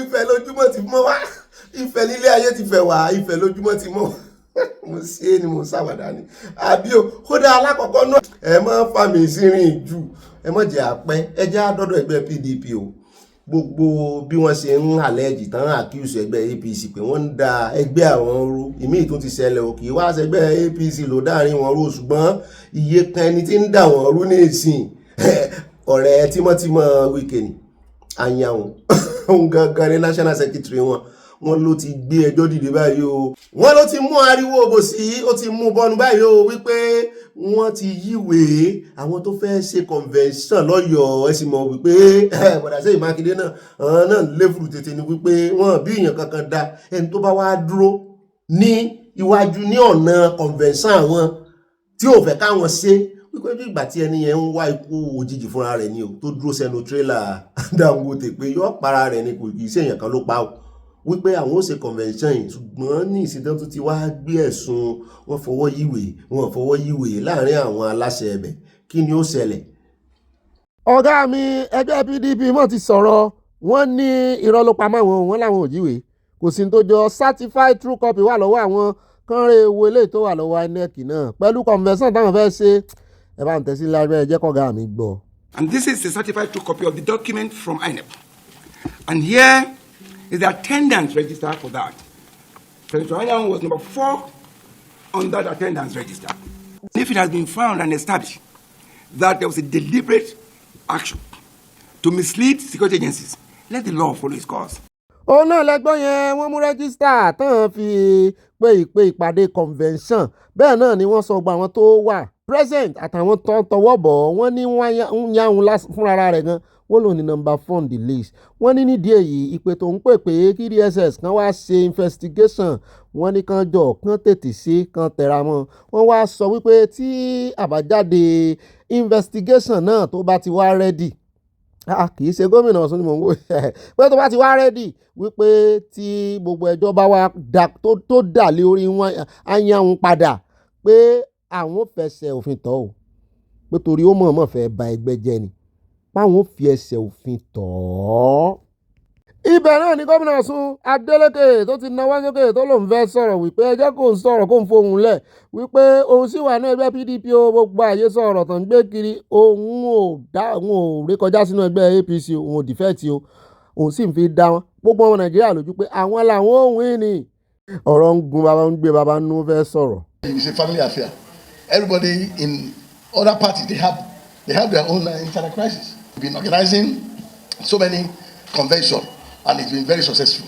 This one will be more even successful. Àkànní Afitóyin létí ni ó dọjọ́ convention bí convention ò bá sì ṣe é ṣe kó ní kálukú kan gbalẹ̀ wọn lọ àbí kan kúkú gbogbo wọn kúkú di ẹgbẹ́ APC kákú mọ̀ pé wọ́n pàtì ló wà Nàìjíríà ìkànnù wọn náà tó sì jẹ́ sínétọ̀ náà ti ń propose pé káwọn akẹgbẹ́ wọn kan jọ forí lórí kan fikùn lukùn lórí ìbọn ṣẹṣẹ 6 year single term fààrí olódòdó ìtumọ̀ ẹ̀ náà ni pé gbọ́mọ wá kí ni owó ní iná ni kò ní fi ná Nàìjíríà lówó pé wọ́n ń selection mọ́ ni ààrẹ òkùnkùn máa bá sáà yẹn lọ straight àbí kò dá bẹ́ẹ̀ ni. ẹlẹ́ẹ̀kejì inú abala àti ìsánáwọlé ẹjẹ́ adé ọ̀dọ̀ àwọn ẹgbẹ́ ọmọléèwé káàkiri Nàìjíríà. The Nigerian Association of Nigerian Students NANS wọ́n ní àná fọwọ́ sí àwọn fẹsẹ̀ sí fún ìpè àti àbádòfin tí ilé ìgbìmọ̀ asòfin fẹ́ gbé àti tí àwọn àjọ NDLEA tán pè fún wípé kán máa ṣe àyẹ̀wò oògùn olóró fún àwọn ọmọ tertiary institution ọmọ university àwọn ọmọ college of education àtàwọn ọmọ polytechnic àti àwọn ọmọ NAPTEP gbogbo wọn pátápátá wọn nìkan bẹ̀rẹ̀ sí ní ṣe drug test fún wọn náà fọwọ́ sí àwọn fẹsẹ̀ sí olódà ilé agbọ́ròyìn gidi lẹ́nu yín lọ́tẹ̀ yìí bàbá kò bẹ́ẹ̀ já sáré dé ìpínlẹ̀ Kánò níbi tá a ti gbọ́ tán sọ wípé ìkànnú àwọn celebrity wọn ń bẹ lórí TikTok wọn ló ti wọ jọ̀gbọ̀n ó ti kó bára rẹ̀ o wọn ló ṣe content ni o ló bá rè wá rárá òun òmìrán ó rè wá rárá náà bá jọ ṣe pẹ̀kínpẹ̀kí wọ́n jọ ṣe content bí ẹni pé wọ́n ń fẹ́ra wọn ibì kan wà tó ti bọ́ sọ́ọ́lẹ̀ ìyẹn ọkùnrin gbogbo àyà rẹ̀ là ń rí wọ́n ní gbogbo àwọn ará Kánò ń wò wọ́n ń wò láwò sunkún òun wòra rẹ̀ láwò rẹ́rìn wọ́n ní gbogbo ṣe content tán náà tí wọ́n gbẹ́sìn lè rí àwọn èyí kan mọ̀mọ́ àwọn isba àwọn sàríà lọ wọ́n bá wé ìjọ gbogbo rẹ́kọ̀dù rẹ̀ wọ́n wá reinterpret ẹ̀ ní court of law wọ́n bá gbé lọ magistrate court ẹ̀jẹ̀ nǹkan bọ́ sí kọ́ wọ́n ní magistrate court in Kano has ordered the Isba board to arrange and formalize the marriage between two well-known TikTokers. Mo ní orí bá rárá ṣe wọ́n ṣe ní content ni o. Na Isba bá ní ilé ẹjọ́ magistrate bá ní dandan kí Isba rè so wọ́n pọ̀ tipátìkú pé ó sì content ṣe mo lẹ́yìn tẹ́ ń wá sáré àlẹ́ Yorùbá mo ní gbogbo ọ̀nà náà fi gé ẹ̀ka yín báyìí. Gbogbo ẹ̀yin tẹ́ ń ṣe content ilẹ̀ Yorùbá sì burú. Wọ́n máa dáyà jáàyàn ni mo wo kan lánàá báyìí ló dọ́dọ̀ bàbá yẹn ló gbé aago bàbá ń jẹun ó mu tí òun ti ìbọnú búrẹ́dì ń ta bàbá nìkan ló wà nílé ní bàbá yẹn bá déwájú bàbá ló bá gbé aago ló bá ń pè babaláwo pé òun ti rí èèyàn kan tó ń fẹ́ lò ní bàbá náà bá dìde gbò ìyálẹ̀rú bá bàbá sá kíjokíjo bàbá ó ti wọ 70 ní bàbá mi ẹlẹ́ẹ̀lẹ́ ẹni kọ́ńtẹ́ǹtì ni ẹ mọ́ bínú bàbá irú kọ́ńtẹ́ǹtì sọnù wò lélẹ́ ìwọ lọ́hùn. It's getting too much. Wà láìta láì. Èrè content ṣe máa fi kẹ́ mọ́ dẹ́rù bá yẹn. Bẹ́ẹ̀ni ẹ bá lọ yí kwana ẹ̀mọ́ tó wà lára rẹ̀. Ẹ̀mọ́ tí ń dọwọ́ bò tí ń da sọ́bò. Tó bá rè yí kwana sí yín lọ́wọ́. Ṣé ẹ̀mọ́ ní content náà lẹ̀ ṣe? Ṣé ẹ rí ọ̀rọ̀ àwọn ní content ti sọ? Àwa tá a wá ń wo gan-an náà ẹ̀rù máa ń bà wá fáwọn tí wọ́n ń dẹ́rù bá. Àyà náà ló ń fẹ́ dá sí ó ní ọ̀gá mi ó ní iṣẹ́ tiẹ̀ wà rí i kán mọ̀ ṣe kọ́ńtẹ́ǹtì pé wọ́n fẹ́ fìyàn sògùn owó wọ́n fẹ́ gé orí èèyàn wọ́n nídìí apá tó sì jẹ́ wípé babaláwo náà máa ń dápọ̀ nínú kọ́ńtẹ́ǹtì wọn. Nígbà tarákùnrin èmi náà wo kọ́ńtẹ́ǹtì tẹ́ ń sọ tarákùnrin yẹn mú fóònù jáde tó lóun ti rí babaláwo ní ń pè ó pé ó yẹ káwọn oníṣẹ̀ṣe náà ṣiṣẹ́ lékiní lórí pé eléyìí táwọn mùsùlùmí ń pariwo lé lórí gan kò tí ì tó nǹkan kan tán ń lọ àdàbẹ́ pé ẹ wá wo tàwọn babaláwo tán ń borúkọ wọn jẹ́ pé nínú kọ́ńtẹ́ǹtì pé ṣé kò yẹ kí àwọn oníṣẹ̀ṣe kàn náà máa gbé gbèsè wípé gbogbo every content any film tán bá ti lè represent babaláwo pé babaláwo ní ba ayé èèyàn jẹ́ pé ó yẹ kán máa gbé wọn. Lọ́rọ̀ kan àwọn eléyìí náà ní content làwọn ń ṣe wọ́n ní bet wọ́n ní ṣùgbọ́n the presiding magistrate Alima Wali issue the order on Monday warning that failure to complete the marriage within the specified period would amount to contempt of the court. Wọ́n wá ní kí ló dé tí kóòtù náà ń ṣe yan bí ọkà kí ló dé tẹ́ mọ̀ fi tipátìkúkù so èèyàn pọ̀ ṣé bí wọ́n ṣe content ni wọ́n sì jẹ́ àmọ́ content làwọn ń ṣe pé tẹ́ni ẹ bá ní agbẹjọ́rò tó yanrantí tó dúró déédéé wọ́n ní fagídí ní kórè ìsìn tí ò fẹ́ sí. Ìwọ lágídí kẹ́ wá ní dandan wọ́n gbọ́dọ̀ fẹ́ ra wọn irú ẹjọ́ wo nìyẹn mo lẹ́ẹ̀ lè rí irú ẹjọ́ yẹn nínú òfin Nàìjíríà o nínú òfin sàríà náà lẹ́tì lè rí ṣùgbọ́n àwọn èèyàn wá ń kí arara kú oríire o wọ́n ní àwọn bá yọ wọ́n lòun gangan ló kógojá wọ́n lòun gangan ló soríire nínú kọ́ńtẹ́ǹtì yìí o pé eré dòótọ́ abẹ́ẹ̀ rí nǹkan ẹgbọ́ àmọ́ ò bọ́rọ̀ ó ṣe lọ bóyá yóò fẹ́ arara lóòótọ́ bóyá kò ní í fẹ́ àmọ́ wò ẹ jẹ́ kó ń bẹ́ darí ọ̀rọ̀ àwọn Haúsá ìpẹ̀lẹ̀ sìn tí wọ́n gan àṣejù wọn pọ̀ ẹ jẹ́ wá lọ tààràtààrà sí Èkìtì nípínlẹ̀ Èkìtì ní sẹkítẹ́rìàtì àjọ ADC kì í ṣe APC o ADC níbi tá a gbọ́ wípé wọ́n fẹ̀sùn kan àwọn ẹgbẹ́ APC wọ́n láwọn tọ́ọ̀gì wọn náà rán láti rè kánná lu sẹkítẹ́rìàtì wọn mo ní àwọn àgbọ̀ ní àgbà. Gbogbo àwọn bíbá ní iṣẹ́ àwa 1000 shares almost 1005 shares àti rí báyìí sá so a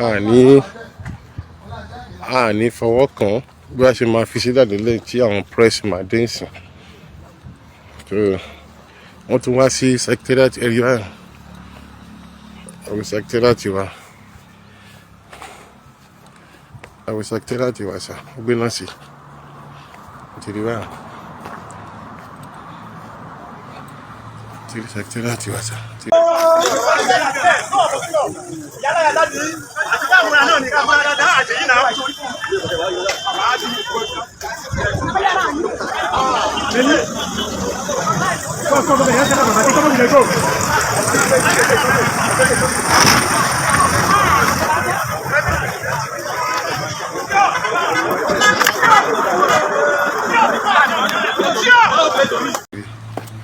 Ogbeni sisa, tiriwa.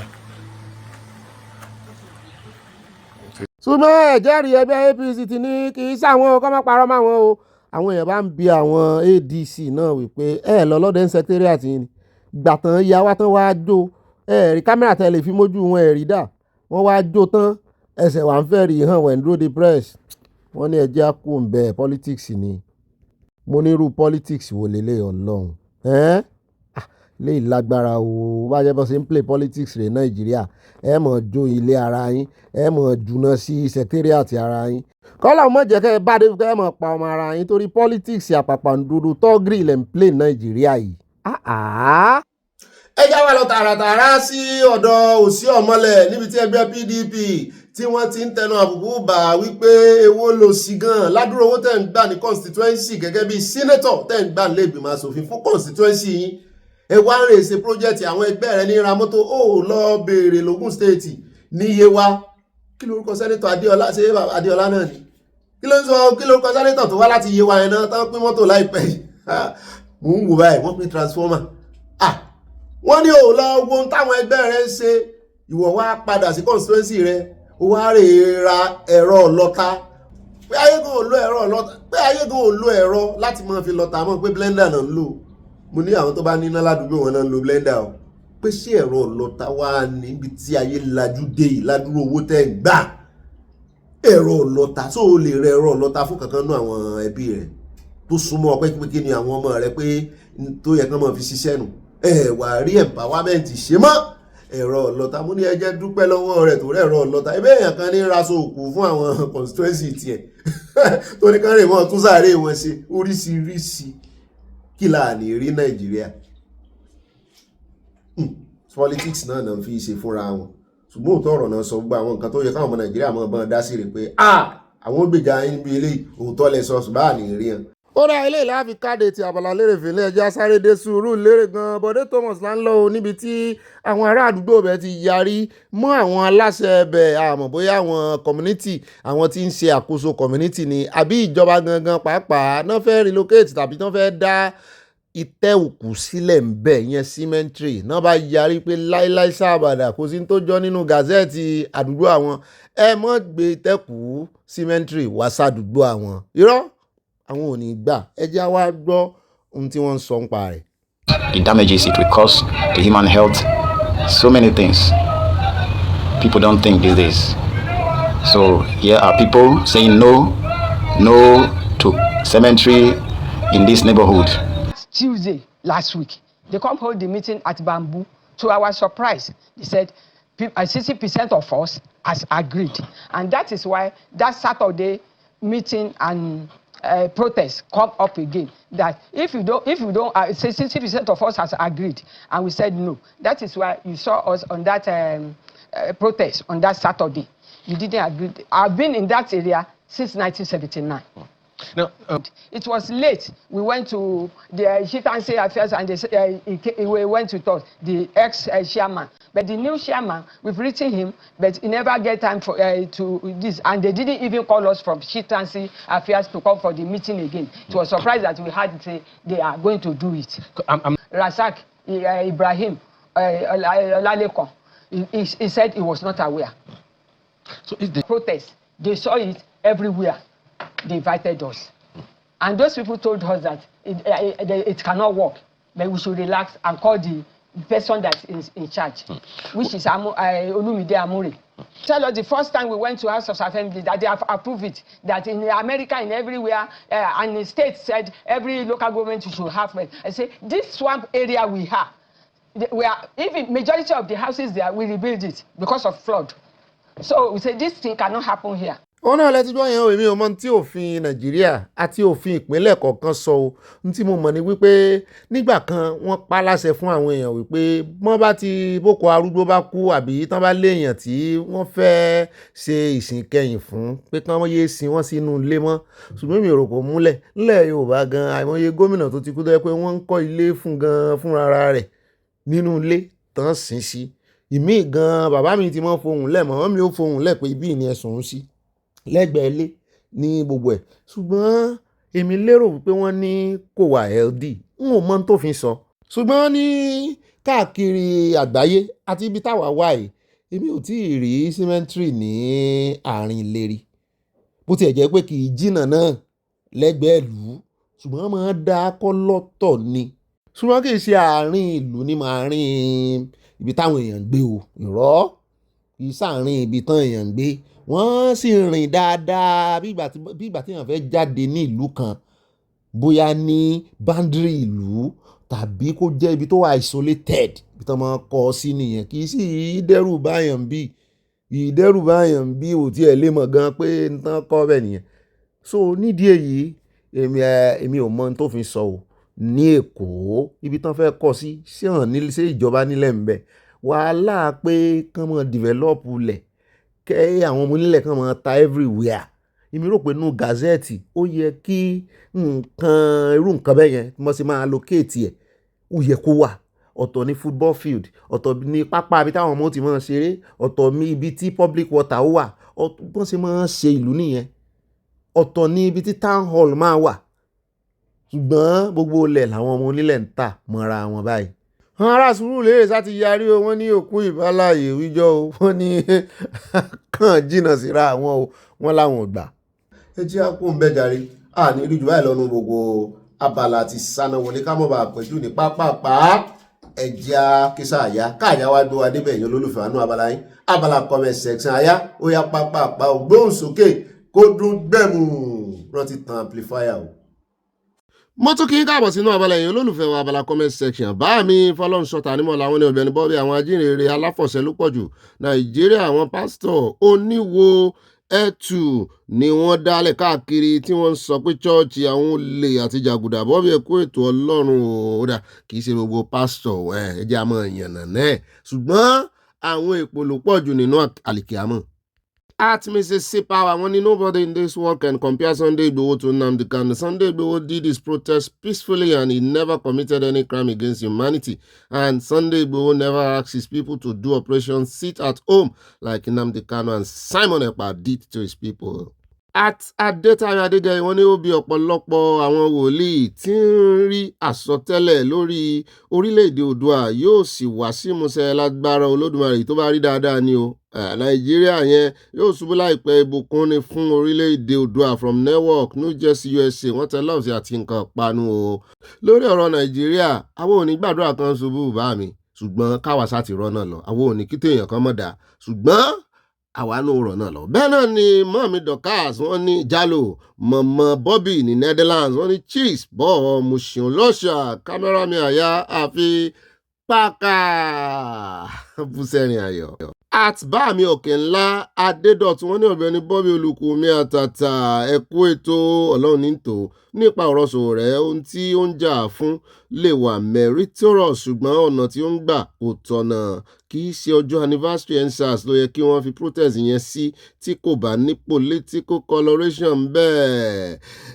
Sowore fúnra ẹ̀ lòdì sí anything Yorùbá nation àbí kì í ṣe ilé láti ń kẹsàn-án ròde ni ẹ̀sùn kírun ọ̀tẹ̀lọ́ọ̀sì àti nǹkan panu bá mi tí ó ṣẹlẹ̀ bó ṣe sùn rẹ̀ náà lọ́lọ́run fẹ́ lo àníkàwà ti rọ́ náà lọ kọjọ kojú ara wọn kọjọ kojú ara wọn wàhálà wọn nu bó bá kọ̀ sí ọ̀rẹ́ sínú Yorùbá nìsan ló ti fẹ́ kọ̀ sí ọ̀rẹ́ sí ni ṣé báwọn àtàwọn ojúgbà rẹ̀ ni yóò bó sì rọ̀ náà lọ. Bẹ́ẹ̀ náà ni bá mi Richard Bídàpọ̀ wọ́n ní Ọ̀gbẹ́ni Bobby God bless you wọ́n kàn capital letter Igboho will soon be free let's keep our finger crossed bá mi ṣàsọtẹ́lẹ̀ mo gbà ń gbọ́ o wọ́n ní ibà Kasongo yéye Kasongo myself and my wife loves you we love you too ẹ bá ń kí mọ́ mi dáadáa o ẹ bá ń já kíìsì kan sí wọn ní orí ètè gangan. Ẹ bá ń ká wọn olólùfẹ́ mi láyìíká yín. Bẹ́ẹ̀ náà ni mọ́ mi Elizabeth Oníyà, mọ́ mi Lújẹsà, wọ́n ní Ọ̀gbẹ́ni Bobby rẹ̀ àkó iṣẹ́ takuntakun òní o. Ó ti wá dojú ẹ̀ báyìí, gbogbo àwa ìyàwó yín máa jáwèé fún yín torí pé ó dàbí ẹni pé ojú yín kò gbébì kan o. Èmi ò jẹ irú iyán ẹ̀ ní jẹ irú iyán yẹn lórí àpáta yín, orí àpáta. This is my third comment that you didn't read. Love you from Dallas, Texas. Kí ẹ máa rí àánú gbà, àmín, gbogbo alára àánú bí ó dàárọ̀ o. Bẹ́ẹ̀ náà ni ẹjá lọ tààràtààrà. Bá mi fọ́lọ́run sọ tún ni wọ́n ní Ọ̀gbẹ́ni Bobby ọ̀pọ̀lọpọ̀ àwọn agbófinró Nàìjíríà alábọ̀dé ló pọ̀jù nínú wọn. Àfi kí Ọlọ́run kó gbà wá lọ́wọ́ Nàìjíríà àti àwọn pásítọ̀ olè. Ọ̀pọ̀lọpọ̀ àwọn olórí ẹ̀sìn olè akónilẹ́rù ni wọn, Ọlọ́run kò fi wọ́n ṣẹ̀sín àti ẹlẹ́yà. Yorùbá nation no going back. Mo rí nǹkan panu tẹ́ fi ránṣẹ́ o. Wọ́n mi Dọlápọ̀ Akins, wọ́n ní ibà fèrèsé ṣe dáadáa láwa o, àlàáfíà ni wọ́n mi o. Ibà do what I like. Báwo lójú ọjọ́ lọ́dọ̀ yín? Ojú ọjọ́ ọ̀fìnkìn ló gbé wá o. Ọpẹ́ ni fún bàbá God for the gift of life. Ẹ bá mi kí àyà wa, àyà náà ń gbọ́. Dolly from Dallas, Texas. Peace, ire àti àlàáfíà. Ẹ jẹ́ lọ tààràtààrà sí ọ̀dọ̀ mọ́ mi Grace Olùṣòótọ́. Wọ́n ní mo kí brọ́dà mi Obi Àyà àti gbogbo àwọn ọmọ orílẹ̀-èdè Oòduà nation káàkiri àgbáyé pé a kú ọjọ́ ajé òní o. Ajé ògúngún ló sọ ò ní sọ bójí àfàyè wa, a fi àpò wa àti ọ̀dẹ̀dẹ̀ wa sí ibùgbé tọmọtọmọ tìdílé lórúkọ ńlá Jésù Kristi, àmín. Ọ̀tẹ̀ lọ́ọ̀fù sí a. Mọ́ mi Dorcas Jalo, wọ́n ní brọ́dà mi Ọ̀gbẹ́ni Bobby recycle ni wọ́n fẹ́ máa fi ìdọ̀tí náà ṣe ní ìlú Nàìjíríà. Ọlọ́run jẹ́ ó pẹ́ kó last. At Free Cookies, wọ́n ní Ọ̀gbẹ́ni Bobby, even in South Africa there is metropolitan police, provincial and state police. Nàìjíríà nìkan náà ti lẹ́yọ kan.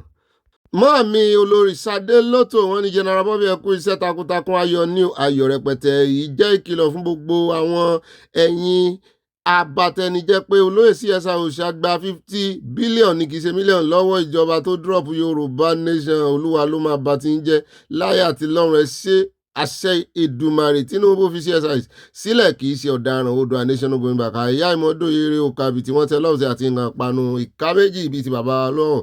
Mọ́ mi Olúfúnkẹ́ Májímọ́lú, wọ́n ní Obi ọlọ́pàá pásítọ̀ adájọ́ àti olóṣèlú agbófinró ní ìṣòro Nàìjíríà àti Nigerians. A kìí ṣe wọ́n Nàìjíríà.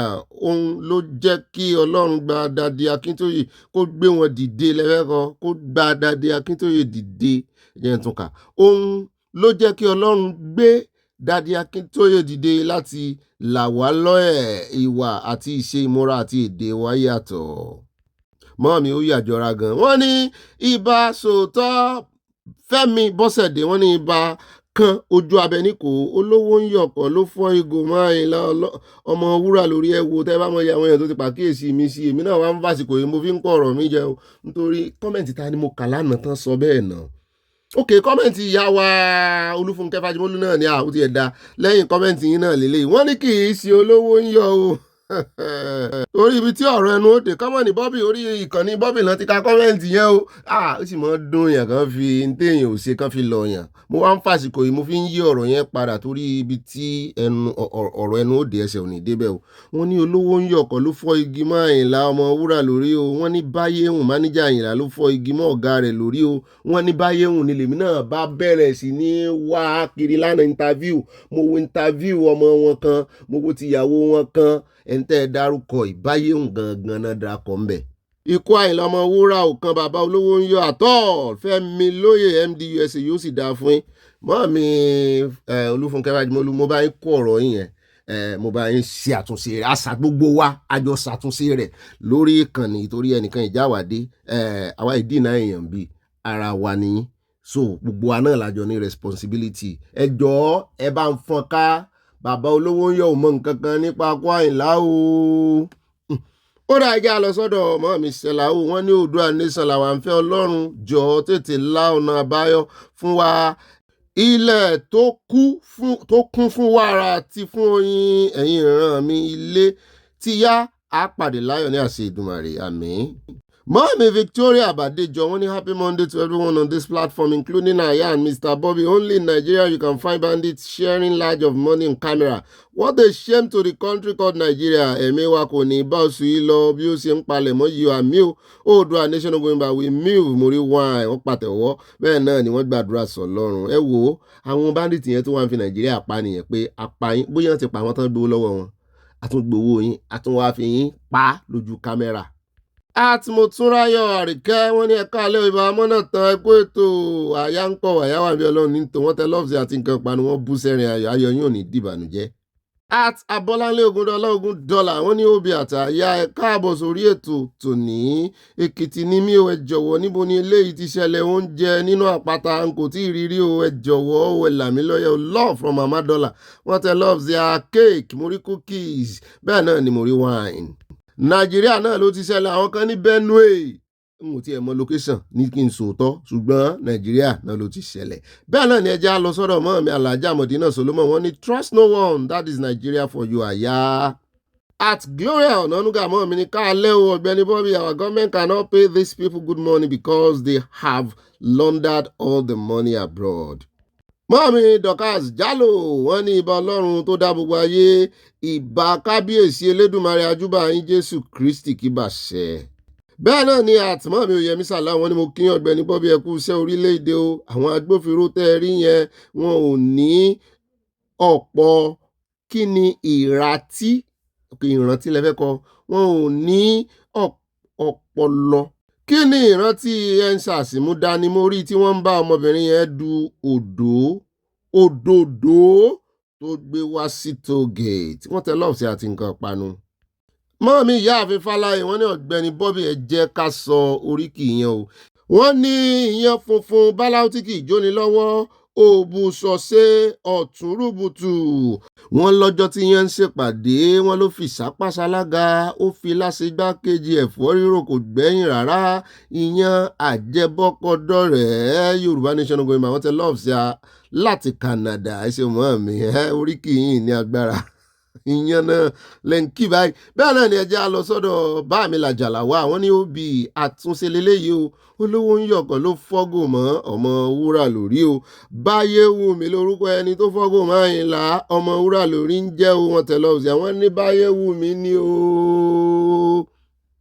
Mọ́mí Yẹmí Ìgè wọ́n ní ẹ̀kọ́ akitiyan Ọlọ́run yóò fi àníyàn so èso rere recycles tí ẹ̀ ń sọ yìí bẹ́ẹ̀ náà ni ní àyín o mo láìkì yóò bá tẹ́ ẹ sọ yóò àwọn kan iṣẹ́ tí wọ́n fi ń jẹun nìyẹn o ẹ wo láyọ̀ láò jí àmì àti jí láyọ̀ abẹ́rẹ́ mo rí love tẹ̀tẹ̀ sí gbogbo agboolé aláyọ̀ yìí.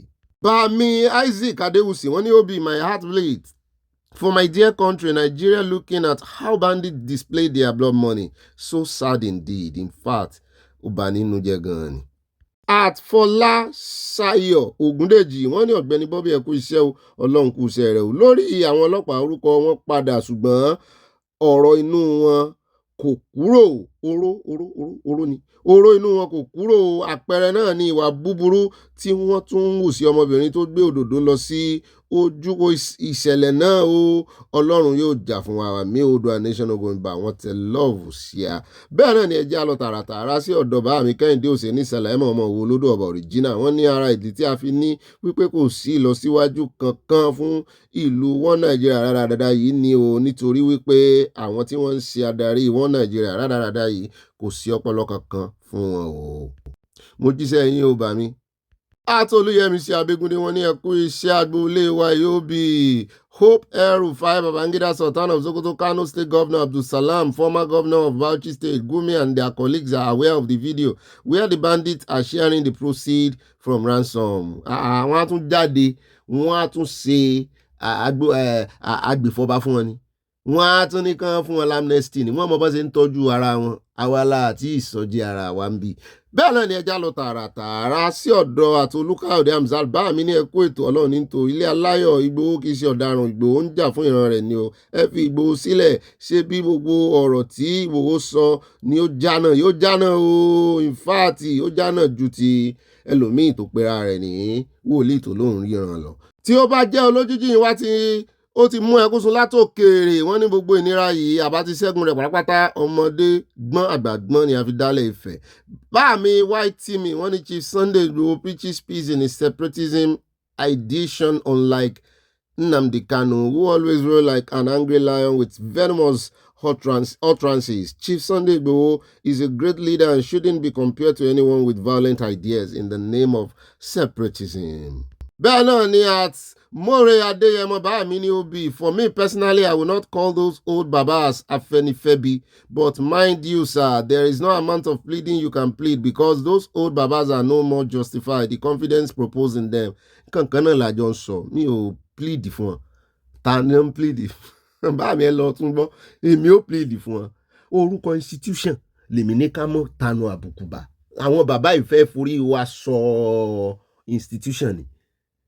Agenda àwọn nìyẹn wọ́n fẹ́ kán ba orúkọ yẹn jẹ́ látara ṣe ibi táwọn ń ṣe torí ẹ̀ mo ṣe ní ká yà á àwọn bàbá sọ̀rọ̀ sí yẹn bó bá ṣe wù yín ṣùgbọ́n institution wa ká kíìpẹ́. Mọ́mí Janet Adégbẹ̀dẹ mo gbà wọ́n ní Bobby tiwantiwa àwa tá a wà lórí ìkànnì yìí ẹ jẹ́ ká gbọ́ràn ìlà 5 ni wọ́n ní ká máa kọ ṣùgbọ́n ojoojúmọ́ là ń kọjá wọ́n mi ti bínú ẹnu mi ò gbá o ó dà là ń kọjá àlà 5 ẹ jẹ́ ń pè bẹ́hùn torí kámọ̀ là ń kọjá ayé wa ẹ jẹ́ ká pa òfin mọ́ bẹ́ẹ̀ ni o mo gbé sílẹ̀ mọ́ mi ẹ jẹ́ àpọ̀ òfin mọ́ ẹ ṣe yọ yẹ ń kò ní yẹ ẹlẹ ó dà o ẹ ti gbọ́ bá ń wo mọ́ mi ní ìlà 5 tá a fẹnu sí tá a fẹnu kò sí ẹ jẹ́ àmọ́ ọ̀pọ̀ bó bá ti kọjá bẹ́ẹ̀ ẹ sọ di ẹ sí péjì kejì kẹ́ ẹ tún kọ́ lẹ́ẹ̀mejì ẹ jẹ́ àpòfin mọ́ ẹ jẹ́ àdọ́dọ̀ mọ́ mi at Michael Junior wọ́n ní èmi ni tó ń yà Michael at also known as Hallelujah láti Surulere ìbàgbọ́n má bí wọ́n mú jẹ̀yìn ojúmọ́ àti àwọn Ìgbò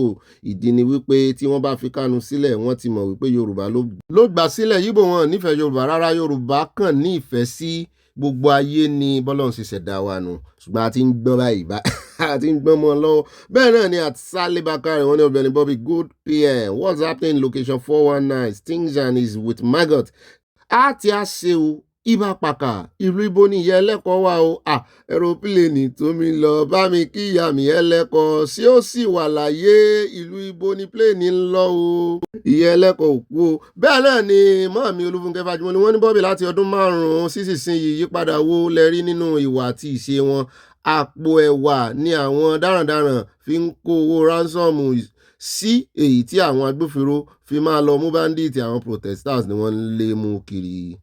Àtàdéròǹkẹ́ Àyànsọlá wọ́n ní Ọ̀gbẹ́ni Bobby ẹ kú ètò Ọlọ́run ní mọ̀ ń tò mọ́ mi Ọlọ́run á máa wà pẹ̀lú yín àmì o àyà ń kọ́ wà bí àwọn ọ̀gá wọn ló rán wọn ní wọn kò ṣe jẹ́ kí wọ́n gbé òdòdó yẹn síbẹ̀ yẹn Sito Gate lánàá nígbà tí wọn ò mọ̀ bí wọ́n ṣe ń yẹ òkú sí bí ìwọ bá ṣe rárá kí ó wà ya ọlọ́rọ̀ àwọn ìjọba wa Ọ̀gbẹ́ni Sòrẹ́ ló tó wọ́n mú bàbá mẹ́tò lórúkọ Jésù ẹ ó kórè òkò délé àmì o a ó délé báre àkóyá ibi Oòduà nation of women back ayọ̀ ní ayọ̀ rẹpẹtẹ wọ́n tẹ lọ́ọ̀sì àti nǹkan panu wọ́n bú ọ̀gẹ̀dẹ̀ fún wa bíi ti mọ́ọ̀mí Riscott Àdìgún at fún mi lọ́lá belò mọ́ọ̀mí ní Ọ̀gbẹ́ni Bobby ọ̀dáhùn rere kò ní í dá yín àmì àtẹ̀yìn náà àti gbogbo wa ó bí ó dàbí ẹni wípé òpin ayé ti dé pẹ̀lú gbogbo nǹkan tó ń ṣẹlẹ̀ lágbàáyé yìí o ẹ̀kẹ́ àyà love you wọ́n tẹ lọ́ọ̀sì àti nǹkan panu sáìn là ń rí wọn.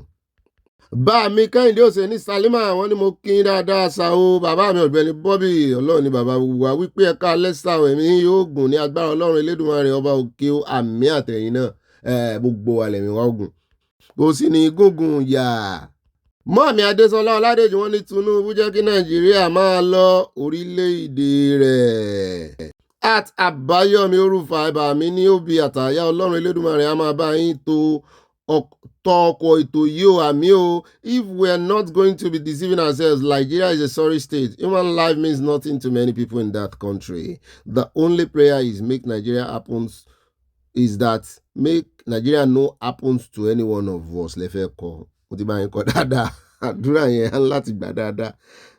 At Ìdẹ̀ra wọ́n ní Nàìjíríà ọgbà ikú ìlú alápatà ó mà ṣe o Nigeria will not happen to us negatively àmì àṣẹ ẹ jẹ́ lọ sọ́dọ̀ mọ́ọ̀mí Janet Adégbẹ̀dẹ wọ́n ní Bobby wa wọ́n Nàìjíríà ti di adìyẹ ó bà lókun ara ò rókun ara ò ra adìyẹ bà lókun ara ò rókun ara ò ra adìyẹ.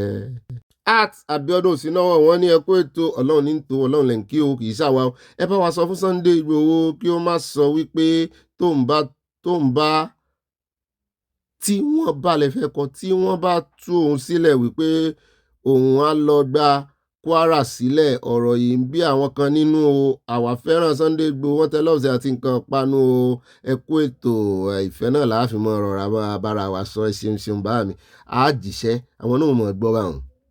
At Dan wọ́n ní Ọ̀gbẹ́ni Bobby ẹ kú iṣẹ́ takuntakun Ọlọ́run kú iṣẹ́ rẹ̀ o. Happy New Week ọba confam ìbá náà fẹ́ kọ nípa ti ambassador Olódòdẹ kò trust anybody ní kó má lọ gbẹ̀yìn yọ sí wọn. Ambassador ò lè ṣe nǹkan kan fún Olódòdẹ ẹ bá ń lọ ìlú òyìnbó náà máa dúró sí.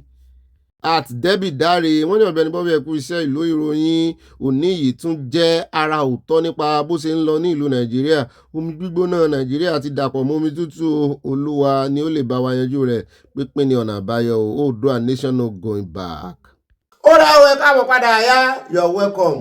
Ó yẹ gbọ́ ẹ̀yin olólùfẹ́ wa yìí mọ̀mọ́ bàbá ẹ wá nǹkan jókòó lé ẹ wá nǹkan panu tẹ́ẹ̀mọ̀ fi sọ̀rọ̀ àjìjà bẹ́ẹ̀ náà ni kẹ́ wá nǹkan tẹ́ẹ̀mọ̀ fi tìsọ́ nǹkan ẹlẹ́rìndòdò bó sì sún lómi tútù náà ní tàbí lómi gbóná bó sì sí ilé tó lọ́wọ́rọ́ gbogbo tó bá wà ní àyíká yín lárọ̀ọ́wọ́tó yín ó ní kẹ́ ẹ mọ̀ fi sọ̀rọ̀ àjìjà ẹ ṣàgbádùn sí lọ́rùn kí wọ́n á mọ̀ gbé yín débẹ̀ nínú àkójọpọ̀ ròyìn gbogbo tá a ti mẹ́nubà gbogbo bus stop tá a pè nígbà tẹ́ fẹ́ wọlé àwa lágbèrò gbogbo bus stop tá a pè ó yá àmọ́ ẹja yín lẹ́ẹ̀bẹ̀ ní kọ̀ọ̀kan ìjèèjì báyìí bá wà ẹ bá pè kó kalẹ̀ kó kakò ìmọ̀ràn yín náà ṣe kókó bẹ́ẹ̀ náà ni ẹ jọ̀ọ́ kọ́mẹ̀ntì yín ẹ mọ̀ jẹ́ ojú 5 lines lọ ẹ jẹ́ ká náà ká mọ̀ rú òfin lórí ibi bá bá ń bú àwọn ọlọ́pàá tá à ń bú àwọn ọmọ Nàìjíríà pé wọ́n ń rú òfin ẹ jẹ́ káwa náà ká pa òfin mọ́ káríra wa gẹ́gẹ́ bí orílẹ̀-èdè ó dá alákọ̀ọ́kọ́ nu àkójọpọ̀ ìròyìn tòní ẹ já lọ sọ́dọ̀ Yusufu Aishat níbi tó náà ti gbóhùn sókè wípé tó ní ẹ jẹ́ kó ń sọ̀rọ̀ lórí kí ni achievement EndSARS lẹ́yìn ọdún 5 tán ti pa ó ní Nigerian government ẹ̀sùn terrorism ló ń fi kàn wọ́n nítorí pé wọ́n mọ̀ọ́mọ̀ pa àwọn ará wọn dojú ìbọn kọ àwọn aráàlú ànálámú fọ́nrán arábìnrin kan wá lẹ́sù sí remembrance òfin wo ló sọ pé wọ́n lè gbé flower lọ síbẹ̀ wọ́n sì gbé pé èèyàn ẹ̀kú síbẹ̀ ni nílùú òyìnbó ń bí ibi téèyàn bá kú sí náà máa ń gbé flower sí àìmọye ibòmíta náà bá ń travel lọ táàkàn dédé rí flower lẹ́gbẹ̀ẹ́ títì lára agi kí ló ṣẹlẹ̀ ń bí wọ́n lè ní mọ́tò pa àyàn kan síbẹ̀ ni wọ́n á remember ẹni yẹn àwọn family ẹ̀ máa ń gbé flower lọ bẹ̀ bí ẹ̀yin lẹ́ni wọ́n pa ẹ̀ àwọn tí wọ́n pa ẹbí wọ́n wà nú ayé tó bá sì gbé flower lọ bẹ̀ kí ló dé tẹ́ mọ̀ dán dúró kẹ́ ẹ bá mọ̀ wípé EndSARS kàn lọ lásán ni wọ́n ìbẹ̀rù kékeré ló kàn wà lára àwọn olórí ẹjẹ́ àgbọ̀rọ̀ lẹ́nu Aisha bóyá ọ̀rọ̀ rẹ̀ ó yàtọ̀. The shooting was going on. I mean, a young man across me just now flinched as soon as those guns started going away. And it's just something that evokes such a very heartbreaking memory that Nigeria could do this to its young ones. But just to say something, earlier on when you said that the protest died down, the protest didn't die down, it was killed off. I mean, guns were brought in. You saw military officers who ordinarily should be protecting Nigerians and the territorial integrity of Nigeria decided to turn their guns on citizens, Nigerian youth who were merely, reciting the national anthem and also waving the Nigerian flag. So it's such a painful memory. And, like I was saying in that video, that when a policeman or a policewoman or any security agency that they're going to do and get away, nothing will happen, that indeed on the 20th of October 2020, without any doubt, we came to see that, yes, indeed, they could kill Nigerians and nothing would happen. It's really so sad that Nigerian government, like I've always said, decided to behave like a terrorist government by killing its own citizen on October 20th, 2020. The first EndSARS protest was not in 2020. It was actually in 2017. And I was part of that protest. I remember speaking, during that whole protest. So when the 2020 protest started, I came out the first day. And then in Abuja, I think we had that protest on the 8th. The first protest was called out on the 7th. We had gone home when this group of young people who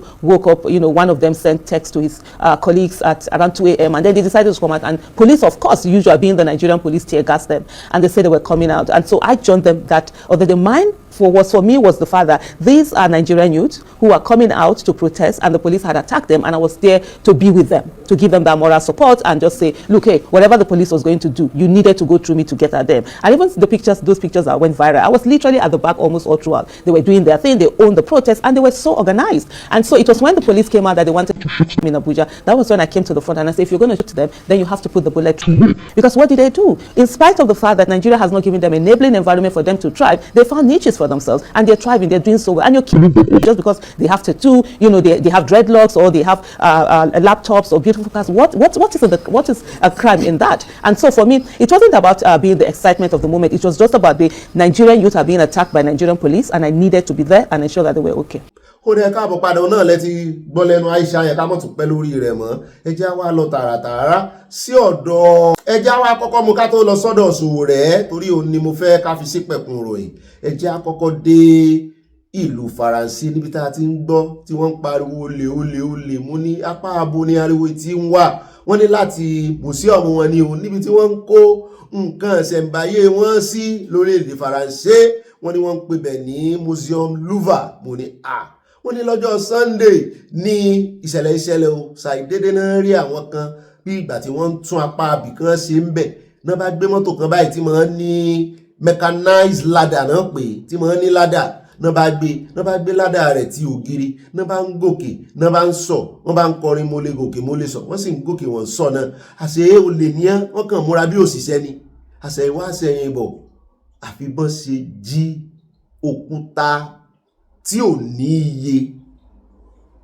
òkúta tí ìdíyelé rẹ̀ ò ṣe é ṣèṣirò rẹ̀ inestimable value náà pé wọ́n lè ṣe ìṣirò rẹ̀ wọ́n lò náà jí lára crime yìí o làwọn èèyàn bá pariwo pé bóun ló ṣe jẹ́ ibà àwọn èèyàn wà nínú museum nígbà tí ìṣòro ọ̀gànjọ́ kí làwọn ọlọ́pàá ń wò tán fura bẹ́ẹ̀ náà tún ní ìkànnù àwọn staff ti ta bẹ́ẹ̀ náà sọ wọ́n ní ìkànnù àwọn staff ti ta àwọn aláṣẹ ẹbẹ̀ lólobó wípé òun fi mú gbòòrùn intelligence ń sọ fóun títí di bá a ṣe ń sọ̀rọ̀ ìwọ̀n àmú kankan nu wọn o wọ́n sì tún sọ wípé ó ṣeé ṣe kán mọ́ rìn yẹn mú pọ́ńtọ̀ náà rè ta òkúta ìbáyìí tó rán lè mọ́ dàmọ̀ bóun náà sì fẹ́ dàmọ̀ mọ́ nígbà tó bá ti lọ rìfọ́ọ̀mù ẹ̀ dìfọ́ọ̀mù ẹ̀ tán ti yọ sí nǹkan mi bóun náà sì fẹ́ ṣe títí tán fi gbé skútà náà gbé wá tán fi gòkè tán fi jí nǹkan tán tún fi gbé skútà padà tán fi sá lọ tán rámáyé ọlọ́pàá ò mọ̀ wọn fura wọ́n sì wà lágbègbè ṣùgbọ́n mò jẹ́ pé wọ́n disguise wà bẹ́ẹ̀ bí ẹni tó wá ṣiṣẹ́ náà ni òun làwọn èèyàn wá ń kó ọ̀rọ̀ kò bá kún gbé tán ń kó léèyàn lórí tán ń sọ̀rọ̀ burúkú sí wọn wípé bó lẹ ṣe máa ń ṣe báyìí ṣé wọ́n bá fẹ́ jí orílẹ̀-èdè yín lọ bọ́n ṣe jí lọ náà rè tẹ́ẹ̀ ní fura pánsá ò fura pánsá jájà ò fura jájì onílé tí ò bá fura ó lè ní ó kó òwe gangan ló wá sí ìmúṣẹ ní Museum Louvre ní Faransé. níbi tá a ti wá ń wò pé kí ló lè ṣẹlẹ̀ France náà láti wá ó láti ń ráwọn kan tó ń pàtẹ́wọ́ lẹ́nìkan bá ké sí ẹgbẹ́ àwọn àwọn tó tún ṣẹlẹ̀ mímú ní kí ló ṣẹlẹ̀ wọ́n ní Sarkozy tí wọ́n dájọ́ ẹ̀wọ̀n fún lọ́jọ́ sí former president tí wọ́n ní France wọ́n ní wọ́n ti ń dágbére fún ó ti ń lo ẹ̀wọ̀n báyìí mo ní ṣé lóòótọ́ náà fi ṣẹ́wọ̀n wọ́n lóun ló sọ wípé kéèyàn kankan ká mọ́ influence judgement òun ò fẹ́ favour wọ́n fẹ̀sùn wípé ó rèsì fund látọwọ́ ìgbà tí Gaddafi tó sì wà láyé kó tó di pé wọ́n pa á wípé kùrùkẹrẹ rẹ̀ lọ́dọ̀ Gaddafi pé ó ní bó ṣe jẹ́ ó sì lóun ò mọwọ́ òun ò mẹ́sẹ̀ ó lóun wà innocent ṣùgbọ́n síbẹ̀ náà ó ní ó bá jẹ́ pé ẹ̀wọ̀n ló já sí ìpàdé dọ̀hún o pé ọdún 5 òun ó tó lò tá a rí tó fàyàwó rẹ̀ lọ́wọ́ mo á ń wò pé tí irú eléyìí bá lè ń ṣẹlẹ̀ ní orílẹ̀-èdè Faransé táwọn olórí wa máa ń sá lọ kí ló dé tí ò lè ṣẹlẹ̀ sàn náà àbí àti ìrì former anybody former tó rẹ̀ ṣẹ̀wọ̀n tó náà mọ̀ yọjú lójú wíńdò tí ó mọ̀ rí àwọn ẹlẹ́wọ̀n rẹ̀ tó náà gbà sọ àárí kankan nù wọn. wọ́n yìí yẹ ọwọ́ former president wò Nàìjíríà wọ́n yìí yẹ̀ wò kí ló dé àfi South Africa nìkan ni mo gbọ́ tí wọ́n ní ó dà pé kan nù wọ́n ti ṣẹ̀wọ̀n rí sọ́wọ́ wọn náà àwọn náà ló mọ́ tó bá wọn áńgẹ́lì ní gbogbo àwọn former president Nàìjíríà anyways a kàn ń fọ̀rọ̀ wérọ̀ ni ẹ mọ́ bẹ̀rù wọ́n ti mọ́ bẹ̀rù báwọn a kàn ń fọ̀rọ̀ wérọ̀ ni o. àyà ló wá jẹ́ àmọ́ wípé àfojúdi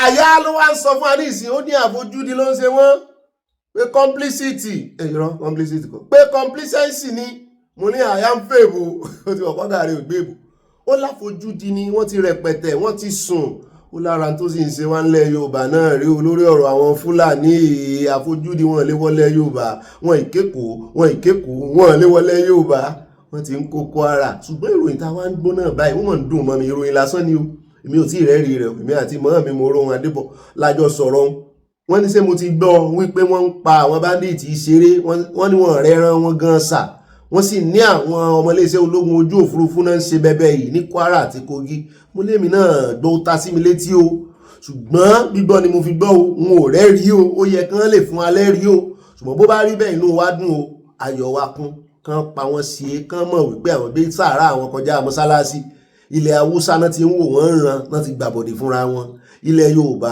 talábọ̀dè àti ẹni tó fẹ́ wá ṣiṣẹ́ láabi kán rán wọn sọ́run àrèmọ́bọ̀ wọn pápápá kán fi kọ́gbọ́n kán míì tán bá tún fẹ́ wá ṣerú ẹ̀ kán lè mọ̀ wípé àwọn eléyìí ò gbàgbò pípa ní wọ́n pa ọ̀kan ròyìn jẹ̀bà lọ́la tọwọ́ bàtà láṣejù bandit lọ́rọ̀ kan wọ́n ní bẹ́ẹ̀ bá bọ̀ rí àwọn òkúta yìí wọ́n ní kẹ́ ẹ fi tó àwọn létí o àwọn náà ti bìlí pé èèyàn kankan ò lè ṣerú ẹ̀ kó lè èèyàn kankan ò lè jí náà ni bọ́ ṣe wáyà lóyìnbó nìyẹn bọ́ ṣe wáyà rẹ̀ nìyẹn àwọn nǹkan kan wà tó jẹ́ pé wọ́n ti gbà wípé ẹ̀yin yìí gbogbo ayé ló gbà wípé kí lẹ fẹ́ lọ fi ṣe kí lẹ fẹ́ jì fún museum sí ni bóyá ilé yìí ó kọ̀ wọ́n lọ́gbọ́n wọn jẹ́ kí security ibẹ̀ tight ẹ jẹ́ wá kó ń bẹ́ ẹ jẹ́ wá sáré dé ọ̀wọ̀ náà ká kọ́kọ́ fún wa ní ìròyìn tọ̀wọ̀ iná ká tó wá máa bá eré àníyàn bọ̀ ká tó wá lọ sọ́dọ̀ agbẹnusọ ọlọ́pàá ní Nàìjíríà ó sọ̀rọ̀ nípa ìwọ́de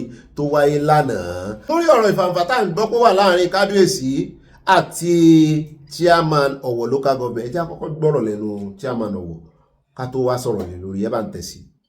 pé wọ́n gbìyànjú láti sọ pé wọ́n fẹ́ yọ yín nípò sá so báwo kí àlẹ́ ṣe lè kílẹ̀ lè sọ sí sá. ní ìjọba ti alágbádá oríṣiríṣi la máa ń rí àwọn ọ̀bàlújẹ́ kan wà àwọn ọ̀bàlújẹ́ tí wọn ò fẹ́ nǹkan dáadáa tí nǹkan dáadáa ò dẹ̀ ní tọ́ sí wọn tí wọn ò fẹ́ àlàáfíà ní ìlú Ọ̀wọ̀ tí àlàáfíà ò dẹ̀ ní jẹ́ tiwọn iṣẹ́ ọwọ́ wọn lẹ́ ń rí yìí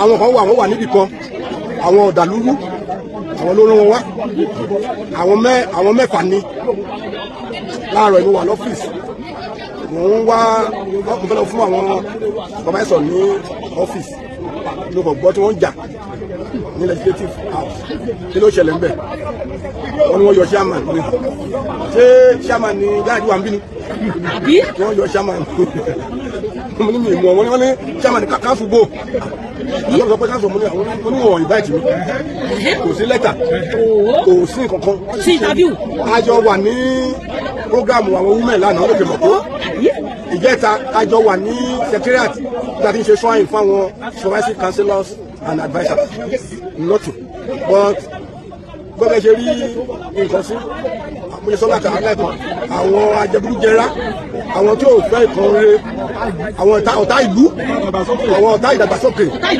àwọn ọ̀tá ìlọsíwájú àwọn tó ń fòkè lápá lọ́wọ́ because mo bè lọ́wọ́ ìkan nínú àwọn kásẹ̀lọ̀ yẹn ń sìn pé ẹ̀sùn wo gan ni wọ́n fi kàn mí. àbí kílẹ̀ ṣe mí. wọ́n ní wọ́n sọ pé wọ́n fún mi ní òfin pé kí n stop gbogbo activities ọ̀rọ̀ security.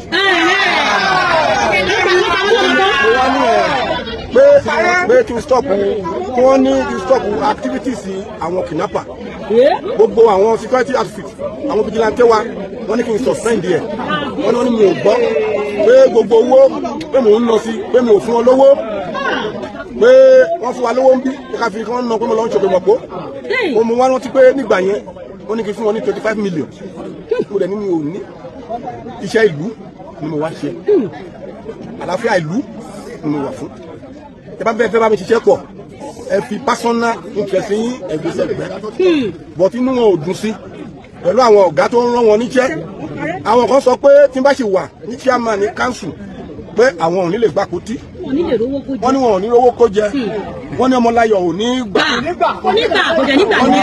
wọ́n ní ọlọ́run tún káàsù ṣe wọ́n ní wọn ránṣẹ́. Ọmọláyọ̀ má mi kàn. àpàgbò yí ọ̀gá. Ọmọláyọ̀ má mi kàn. àpàgbò yí ọ̀gá. ìyá lógo ẹgbẹ́ lẹ́yìn rẹ̀. gbogbo ẹgbẹ́ lẹ́yìn rẹ̀ o. Ọmọláyọ̀ má mi kàn. àpàgbò yí ọ̀gá.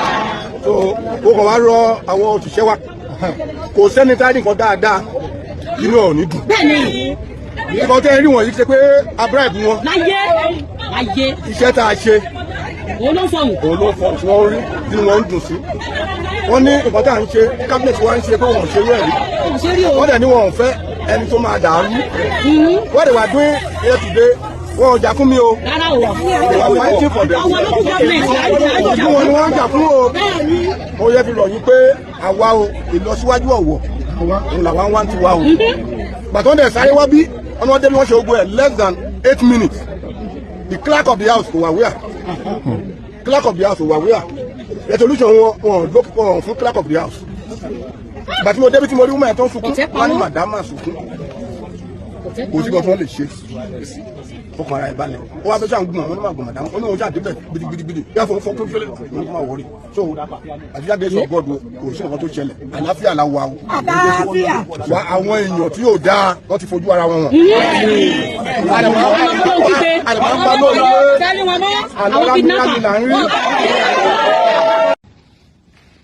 Due to all this allegation, Honorable Dr. Omolayo is hereby suspended his immediate effects. Honorable Ahmed Ibrahim shall act as the chairman during the period of suspension. The head of local government administration shall effect all the necessary changes to one signatory, recognizing Honorable Ahmed as the acting chairman. All properties of local government area council in the possession of Honorable Dr. Omolayo shall be handed over to the head of the local government administration. If you support, say aye. Everyone and the black counts. The aye. ó dá òun náà lẹ́rí yẹn apá méjèèjì la mú wá Ọmọláyọ̀ tó fẹ́ lé dànù ló sọ̀rọ̀ yẹn ṣùgbọ́n èmi ò gbọ́ bí tó ti dárúkọ ó fẹ́ jọ pé ó dárúkọ ọba ń bì kan ṣùgbọ́n n ò rò pé ó fẹ̀sùn kan ọba ó sàn ń pariwo pé àwọn kan tó wà ń di ìbàjẹ́ wọn ní owó security wọn ò fẹ́ wé àtúnwé asán mọ́ ẹ ti gbọ́ gbogbo tó sọ Yorùbá ló sọ àwọn aráàlú kan náà jáde àwọn ará local government gangan àwọn òṣìṣẹ́ NOJ wọn lẹ́gbẹ́ wọn gangan ló láwọn ò ní gbà ṣùgbọ́n àwọn ò lágbára tí àwọn parliament wọn ní àwọn parliament ní council wọ́n sì léèyàn 6 ẹ gbọ́ lẹ́nu arákùnrin yẹn náà ìyẹn chairman ṣùgbọ́n nígbà tá a wá rí fọ́nrán ibi tí wọ́n ti yọ wọ́n jẹ́ èèyàn 6 lọ́tàn wà ń bẹ̀ náà sì lágbára àti yọ wọ́n sì láwọn kan ń tì ṣùgbọ́n tó kàn èmi gangan ni wípé ìṣe ọba ìyẹn ará Ọ̀wọ̀ ẹ bá wa dá sí o ṣé ọba ní ń bá wí lóòótọ́ àbí kí ìsọba tó bá jọba ni yóò lágbára o ṣé ọba ni ó wàá sọ pé kó jáwọ́ kúrò nù ọ̀rọ̀ security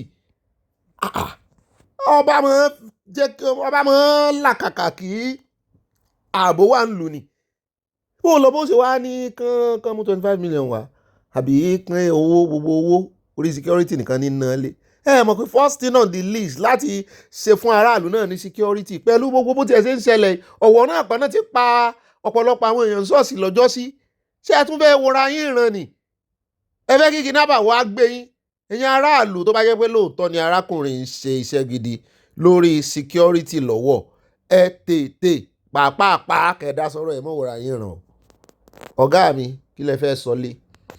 ó dá wọn ní àkọlé ìròyìn náà ló sọ pé kí ló fa gbàgbós láàrin ọlọ́wọ̀ ìlú Ọ̀wọ̀ àti alága kanṣu ti alága tó fi òkò ọ̀rọ̀ ránṣẹ́ sí kábíyèsí.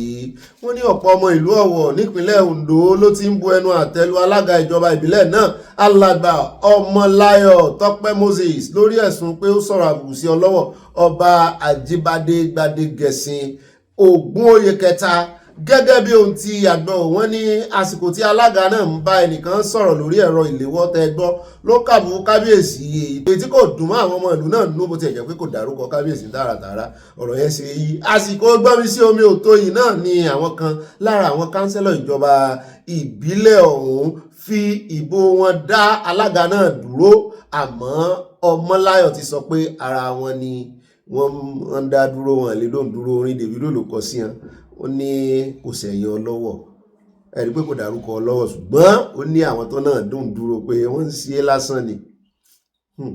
Ìtumọ̀ ẹ̀ náà ni wípé bí ọba gan ó bá bá chairman local government jà ó nídìí àwọn kánsẹ́lọ̀ nìkan ló lè yọ chairman, ọba ò lè yọ chairman. No.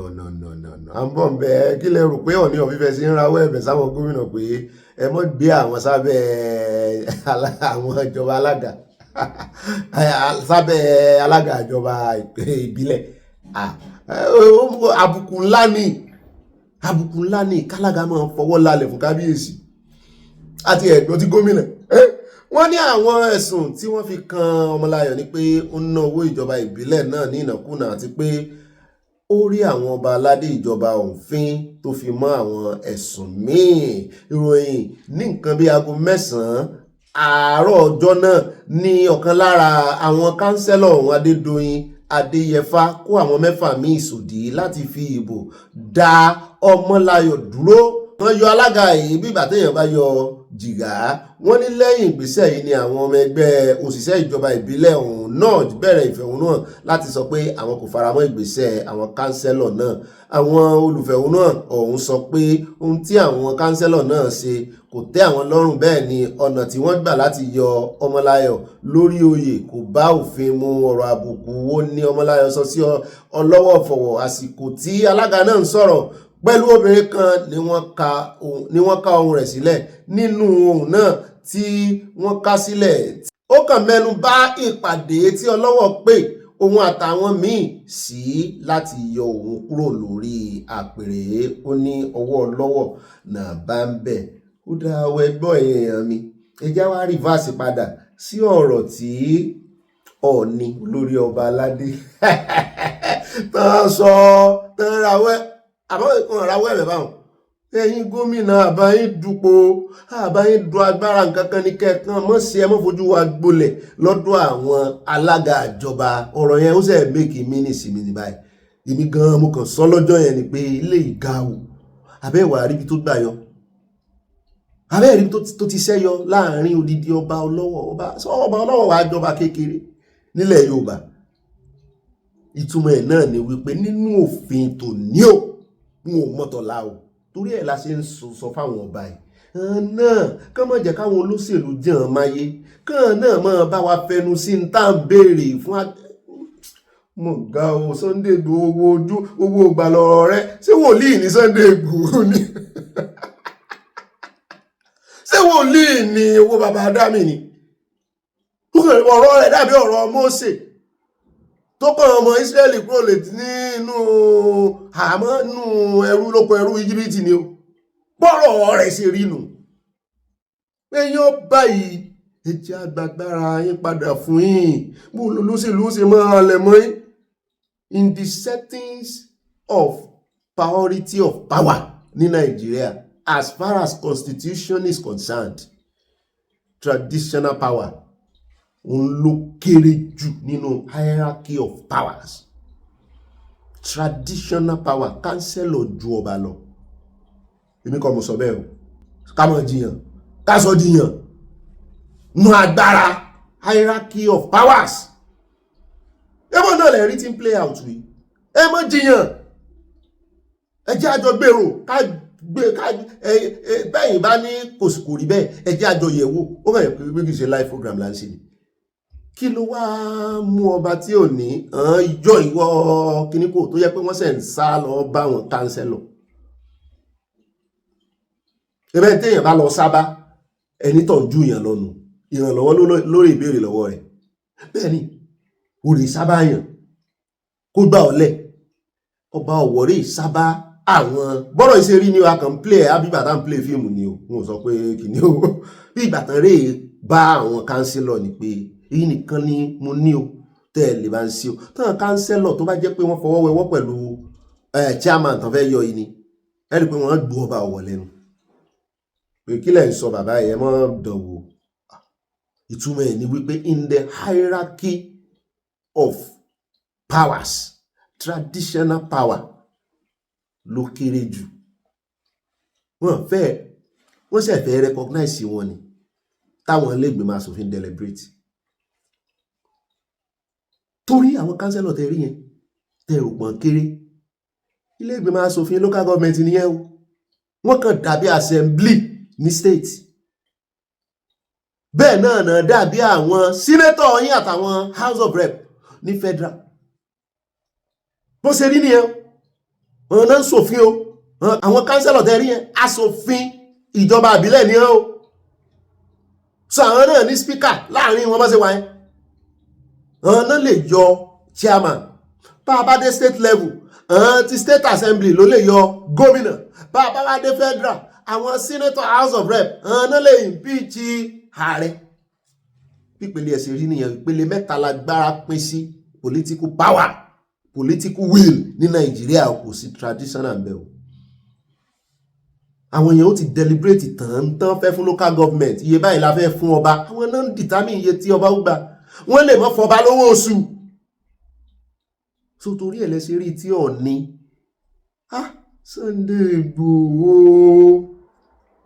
láì ṣe wòlíì kò sí ìràn tó rí lórí ọ̀rọ̀ tí ò ṣẹ tí ò wá sí múṣẹ kí jẹ́ adágbára bẹ́yìn bàbá yìí ẹ̀yin la ní ẹ̀yin àwa náà ẹ ní ìdí wa mọ̀ jẹ́ àpẹ́jù ń bẹ̀ kó mọ̀ dìyàn torí àwọn kan ń bá mi jiyàn báwọn torí pé mo ti sòótọ́ ọ̀rọ̀ ẹja kó ń bẹ́ ọ ẹja tẹ̀ iwájú àfẹ́ gba táìmù rárá kò tí ẹ̀ ń ṣe lórí ọ̀rọ̀ láti gba táìmù Ọlọ́run fẹ́ fi kọ́ wọn lọ́gbọ́n ni gbogbo wọn bá yín sọ practical and theory ni bàbá Sunday Igboho sọ fún wọn practical ẹ̀ ló ti ń fojú wọn wọ́n ti ń fojú wọn gbolẹ̀ kì í sọ̀rọ̀ kékeré kí olórí ọba aládé ní ẹjọ́ ẹ mọ́ gbé àwọn sábẹ́ kínní ọ̀rọ̀ ti pèsè jẹ́ o ọ̀rọ̀ di làlàlà ẹ bá ń play yòókù ẹ já wa lọ tààràtààrà sí ọ̀dọ̀ agbẹnusọ ọ̀gá ọlọ́pàá ní gbogbo Nàìjíríà Ndeyin níbi tí wọ́n ti fi ọ̀rọ̀ wa lẹ́nu wò tó sì ti sọ̀rọ̀ wípé àwọn ò kọjá ààyè wọn náà yin live bullet àwọn ò yin ọta àbọn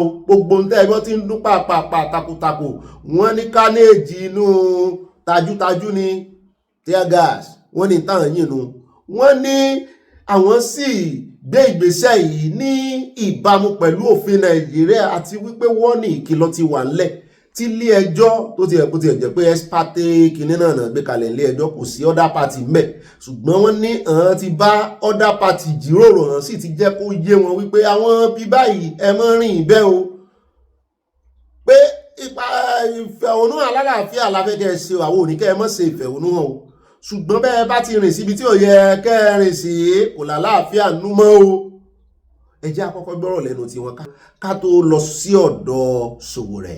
The brief was there is a court order saying protesters are not to go to certain areas, clearly spelled out in the court order and clearly spelled out in the statement we issued on Saturday. And so for anybody trying to go into these areas, they will be stopped with minimal force. They will be arrested if they actually do go into these areas, and they will be investigated and prosecuted. That was spelled out clearly in our statement. That was the brief. And today, some people indeed marched into these areas, and they were arrested.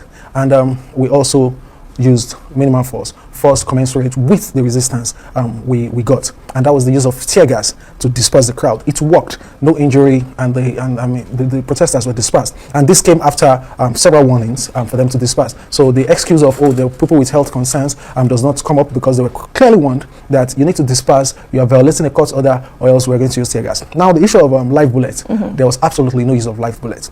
It's very common for people to think that the popping sound, the explosion-like sound they hear when tear gas is fired, is that of live bullets. But I can tell you on good authority that live bullet was not used today. Òun náà lẹ ti gbọ́ lẹ́nu agbẹnusọ àwọn ọlọ́pàá Nàìjíríà pátápátá wọ́n ti ẹ̀tún bí wọ́n wí pé ṣé torí rẹ̀ ni ọ̀gá yín ṣe wá sáré padà wálé pé ọ̀rọ̀ yìí mọ̀mú láyà pé ọ̀rọ̀ yìí mọ̀mú láyà ọ̀gá yín IGP agbọ́pọ́n lọ USA fún ètò kan kí ló wá dé tán kánjú bọ̀ wálé ẹni ara kìí ṣe torí ẹ̀ o pé ẹjọ́ ṣé kò wá yẹ kò tó torí rẹ̀ Sowore mọ̀ ni the fear of Sowore lẹ́ni tó ti ń pè ní ìlẹ́gà tẹ́lẹ̀ pé jẹ́ kó ń tètè yá padà kí omi má bàa tẹ̀yìn bọ̀gbìn lẹ́nu torí wọ́n ní àìsí ilé ológbò ilé nílé èkúté Sowore lóhùn ìṣe èkúté mo ní Sowore àti ìpè ọ̀ ó ní kí n jẹ́ kó ń sọ̀rọ̀ ọ̀rọ̀ ń gbéhùn mo ní ó tí ẹ̀ lọ sí mi ìwọ́de tẹ̀ ṣe lánàá ó ló ṣeé ṣe kó tún kọ́ntínú ṣùgbọ́n ṣé ká ló ti sọ̀rọ̀ báyìí ẹja ló ti sọ̀rọ̀ ẹja gbọ́rọ̀ lẹ́nu ẹ̀ tóró náà dáhùn sọ̀rọ̀ ìdí tóun ṣe ń jáde tán ń pòun lálá gidi tán lóun fẹ́ dàlúrú òun ò dàlúrú o irú ẹ̀ mọ́ ti ìjà ló ti sọ̀rọ̀ ẹja ló ti àwọn kan tí wọ́n sọ wípé wọ́n fẹ̀sùn kán sọ̀rọ̀ rẹ̀ pé ó fẹ́ dàlúrú ni ká tó wá ló ti sọ̀rọ̀ ẹ̀ kó wá dá gbogbo wọn lóhùn ẹ bá ń tẹ́ ti alága kanṣu kì í ṣe alága kanṣu o mo ń ṣe ni o ẹ bá ń tẹ̀ sí torí ìmúra rẹ̀ bíi tèmi náà ni ó yẹ pé ọ̀rọ̀ ẹnu wá yàtọ̀ níbi tó ti ń fẹ̀sùn kan sọ̀rọ̀ rẹ̀ wípé Sowore fẹ́ dá yanpanyanrin ilé ó fẹ́ dá wàhálà lẹ̀ ó fẹ́ túlù lé ààrẹ olódòdè lórí ẹ bá ń tẹ̀sí ẹja gbọ́ gbogbo àtúntò nítòsí. This is a politically intended protest to destabilize the country. This protest is against the judiciary, and I'm very much disappointed seeing Mr. Roy Ajioko, who is the lawyer to to Nnamdi Kanu, at that same rally. Is a prejudice. As a lawyer, you are not intended to equally raise such intentions against a sitting court that is ongoing in a matter. And specifically, we have to go down to memory lane. Who is this person that is undergoing criminal prosecution? That is Mazi Nnamdi Kanu. He has a record, criminal record that showed how people were massacred upon his instructions, and several other carnage that were carried out by the IPOB and the ESN. Now, Sowore had gone far and wide to destabilize this country. He found solace in the Oheze Ndigbo and some other Igbo group trying to use and play the ethnic card, having lost validation of some of his antics. Now, going further to using the Nnamdi Kanu as a decoy is a total destabilization. Looking at the entire protest today validate our fears, which is Atiku Abubakar equally solidarized. It shows that these are the hands of Esau that are really against the state, and Nigerian state cannot afford another civil war. What has just happened today is just a total plot that was premeditated, that was well orchestrated and well funded. And you can see from the foregoing circumstances, Sowore himself was aware there was a court order. They violated every inch of that court order. And does that mean a presidential candidate of another political party who is just an opposition also had one or two issues that he is also promoting, which is anti-democracy? And for us, as a coalition of certain groups, we sat and we looked at the entire scenario. If these protests were geared towards something that has to do with our democracy, we will all rally around. Democracy is for all of us. But this is not a protest. This is a plot to cause war. And we have seen every ingredient of it, that it is a means to mislead the Igbo people. The Igbo people are our friends. We don't have enemy in the Igbo people. But nobody should use them as a cannon fodder to mislead them into what they have no intentions to be part of. Ọ̀rọ̀ ilẹ̀ ti gbọ́ yẹn o, bẹ́ẹ̀ náà ẹ̀jẹ̀ sáré fèlè ìkàtúfitó yín létí àná wọ́n náà mú àbúrò Kanu àti lọ́ọ̀yà rẹ̀ létà àtúgbọ́ lẹ́nu àwọn kan tí wọ́n mú níbi tí wọ́n ti ń kọ tí wọ́n ní wọ́n máa kọ statementi ní ọ́fíìsì àwọn ọlọ́pàá tí Sowore fi ń bi wọ́n wípé àwọn Boko Haram wà ń bẹ̀ dìtẹ́ẹ̀tì wọn, àwọn tó ń ṣèwọ́de lẹ̀ ń dìtẹ́ẹ̀tì headquarters àwọn ọlọ́pàá lù wọ́n ní wọ́n mú wọn o tòrá ń gbọ́ nínú fídíò yẹn tán náà ti tú wọn lẹ̀ bí ṣe bóun rè òun ló ń sọ̀rọ̀ ẹ̀ wọ́n náà mú wọn náà wà láhàámọ́ àwọn ọlọ́pàá báyìí wọ́n ní wọ́n sì máa fojú kan lé ẹjọ́ náà lẹ́gbọ́ lẹ́nu òde yẹn ẹjẹ́ á wá lọ gbọ́rọ̀ lẹ́nu Sowore lóhun tó jà ara àwọn gbé kéèyàn kankan mọ̀ ṣe ògbùfọ̀ fóun kán mọ̀ ṣe akígbémọ́rù fóun pé òun fẹ́ ganu sí máìkì òun àtẹ̀yàn kan náà jọ wá ẹ bá ń tẹ̀sí ẹjẹ́ á gbọ́rọ̀ lẹ́nu Sowore. Attacks by the Nigerian police, so I haven't done anything else than just protest, and we also ended up at the FCT command of Nigerian police to get some of the lawyers, because Mazi Nnamdi Kanu's main lawyer was arrested, and lawyer Jimako's younger brother was arrested, and 11 others. We went to see them, and they gave us a false hope that they'll be released tonight, but we found out on our way here that they'll be moved to the place called Abattoir, which is one of the reasons why there was NSAS in 2020. It's a major torture chamber of the Nigerian police. So they also tear gassed us right in front of their office this evening. So the Court of Appeal in 2022 did take a decision, a decisive decision, that having been extraordinarily rendition from Kenya, kidnapped is the other word for it, there are no charges that can hold in that court, and he was asked to be released. That judgment ought to have taken effect immediately was given, but the Nigerian government did not honor that judgment. They claimed they were going on appeal. An appeal does not constitute a stay when personal liberty is involved. He's been discharged. There's nothing that could have held him except to get the brand new detention order, which they didn't, because they were not interested in any trial. They were interested in subduing and subjugating Nnamdi Kanu for committing a crime against the real estate called Nigeria, which is to say, look, we may want to think about our own country, considering that this country has no respect for our dignity, our culture, and our safety. So I have laid this out before, and I have also looked at the case notes. I worked with the lawyers. I am in a position to tell you when I see a useless case, because I get charged severally for this kind of frivolous cases. Nnamdi Kanu is not being held for committing terrorism. No, he's being held because he is an Igbo man who wants Nigeria to either allow justice to the Igbo man or let the Igbo man be. That is the crime Nnamdi Kanu committed. It's a crime committed with a microphone, not an AK-47. Right. Well, it wasn't only on social media. It happened everywhere around Abuja. We had 6 spots where we had thousands of people converge in march. We were at Utako, we were at Apple, which has the largest crowd. We were at Gudu, and we then relocated to the FCT command where we were targeted, but we were attacked ruthlessly everywhere we went. What these people are telling you is that you cannot be a peaceful person in Nigeria and get away with it. Yeah. You can only be violent and get away with it, because if we were terrorists or bandits, as they call them, we could have been walking around Abuja today with ammunition and nobody would come near us. But fortunately, or unfortunately, people like me have chosen a non-violent approach to resolving issues. But that doesn't mean that a generation is not coming that will not accept this nonsense. Àní kò sí bẹ́ẹ̀ ṣe yọ Sowore tó, kò sí bẹ́ẹ̀ ṣe ní tí ń ṣe wà politically motivated, kò sọ̀rọ̀ tẹ́ lè sọ sí Sowore nǹkan kan wà tó dúró gédégbé ló sì dá dúró. Ó náà ni pé tó bá léèyàn láyà bí ìbọn ó lè takú láyà. Sowore dúró tìjọba lọ́rùn, bẹ́ẹ̀ ni ó dúró ti àwọn ọlọ́pàá lọ́rùn, àwọn ọlọ́pàá tí gbogbo àwọn èèyàn bẹ̀rù tó yẹ pé wọ́n máa ń harass àwọn èèyàn sí Sowore ní Sowore ó dáa. Sowore kí ọ agẹ́ ọ àyàn àwọn ò sọ pé kọ́ ọmọ tẹ̀ wájú àní kọ́ ọmọ ṣe ń tó ń ṣe ń tó nígbàgbọ́ nínú rẹ̀. Àdúrà là ń gbà fún ọ torí àwa bìlíìfù wípé eléyìí tó ń ṣe iná yóò fi mú ìrìn àjò oníkálukú yá ni. Òótọ́ ni yóò fi mú ìrìn àjò yá ni, bóyá ní tí ó ṣẹlẹ̀ bóyá ká apá abẹ́ ni yóò ṣẹlẹ̀ sí táwọn fi tètè rán náà lọ. Àwọn ò mọ bú Sowore ń bí o, ṣùgbọ́n dandan sì kọ́ gbogbo èèyàn kan ní ó jọyìn Yorùbá Nation àti sọ fún yín tí ó mọ̀ ọ́n ṣe. Àdúrà ni ẹjẹ́ á máa fi ràn lọ́wọ́. Àwọn tó sì ń bú náà wọ́n ń bú, kò sí lóhùn ò ṣe politics. Òun náà sọ lóun fẹ́ di ààrẹ orílẹ̀-èdè Nàìjíríà, so ẹ lè fi politics bú kó dùn.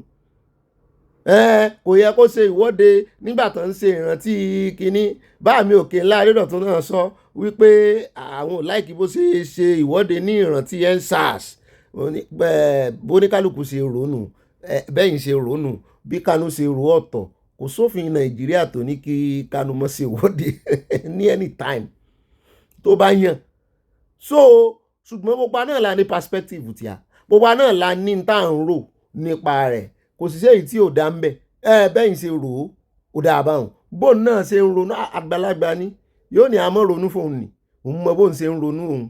Ó sì ní privilege information táwa ò ní. Torí àìmọye ìròyìn tí iléeṣẹ́ rẹ̀ ó gbé ń gbà mí báyìí táwa gan wọ̀n yín mú pé Sowore tún ti dé tó sì jẹ́ wípé àsẹ̀yìnwá àsẹ̀yìnbọ̀ bẹ́ẹ̀ náà ni. Ẹ̀yin ẹja dúró de ìròyìn tí wọ́n fẹ́ fi agídí gbàjọba fipá gbàjọba lọ́wọ́ olóró rẹ̀ tán headquarter tán sọ pé kò rí bẹ́ẹ̀. Ẹja ẹ̀ẹ́rì àtúbọ̀tán ròyìn yẹn ẹ̀ẹ́rì pé yóò padà Sowore ó padà jàre wọn. So nídìí èyí ẹjọ́ ẹja máa gbàdúrà fún Sowore ní tó máa ṣe nù.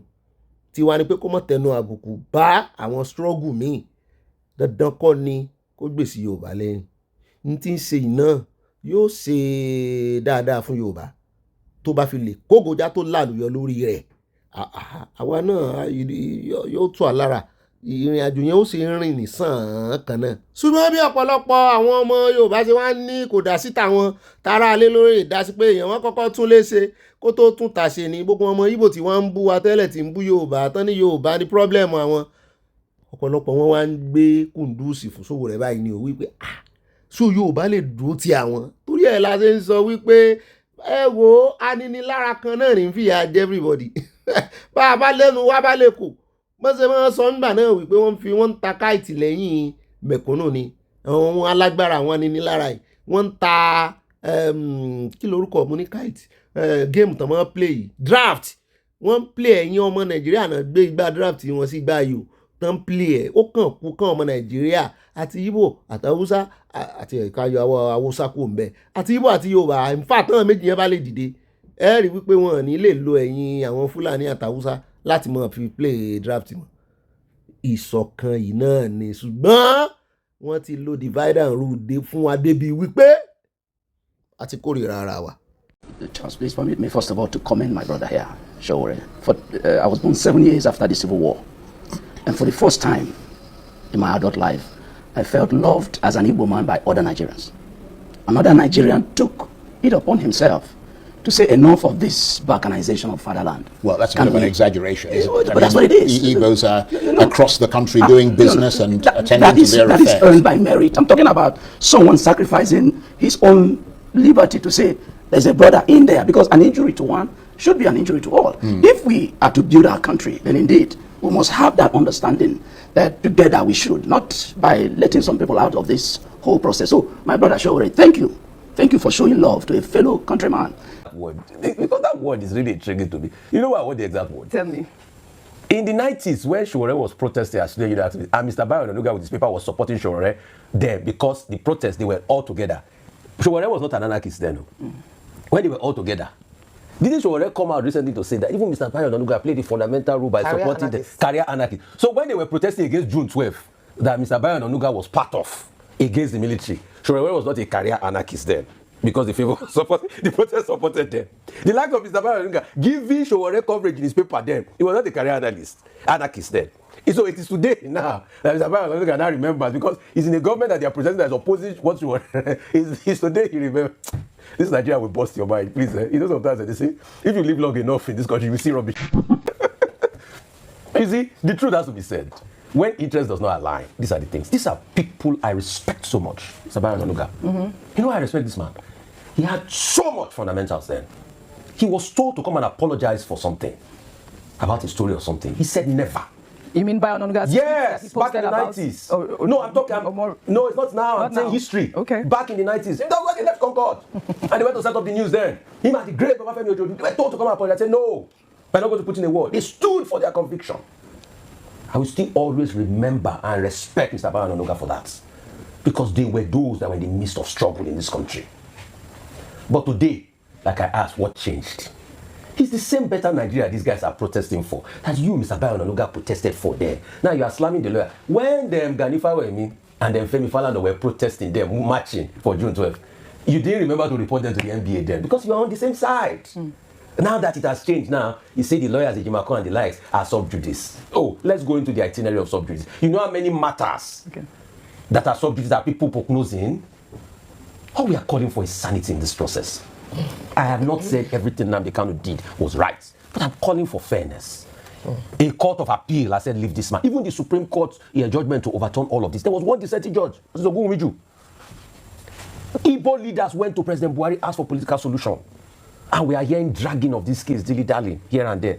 And people come out to protest because it's a national matter. And we are casting aspersions on them. This is the same Mr. Bayo Onanuga that we used to read all this article. I used to press the neck of them about Obasanjo, any small thing, bumper to bumper with the news. Yes. But what changed? That's what we ask. All right. Abẹ́ wà rí Ọlọ́run ló mọ̀ ní atẹ́tí sòrò náà sí. Èmi ò tiẹ̀ rántí pé ilé ẹjọ́ kan ti dá Nnamdi Kanu lẹ́tẹ̀lẹ̀. Ara tí ń fún sòrò lágbára rèé o. Kí wá náà ló dé ọdún 7. Bẹ́ẹ̀ bá fi ogún ọdún pínlẹ̀ wèrè. Ọdún wo ló fẹ́ ya wèrè o? Òwe Yorùbá ni. Ṣùgbọ́n ó lọ pẹ̀lú ìṣẹ̀lẹ̀ tí ń ṣẹlẹ̀. Ọdún 7 lẹ ti fi hàn sáà mọ́ ẹ̀sìn rẹjọ́ rẹ̀ dá.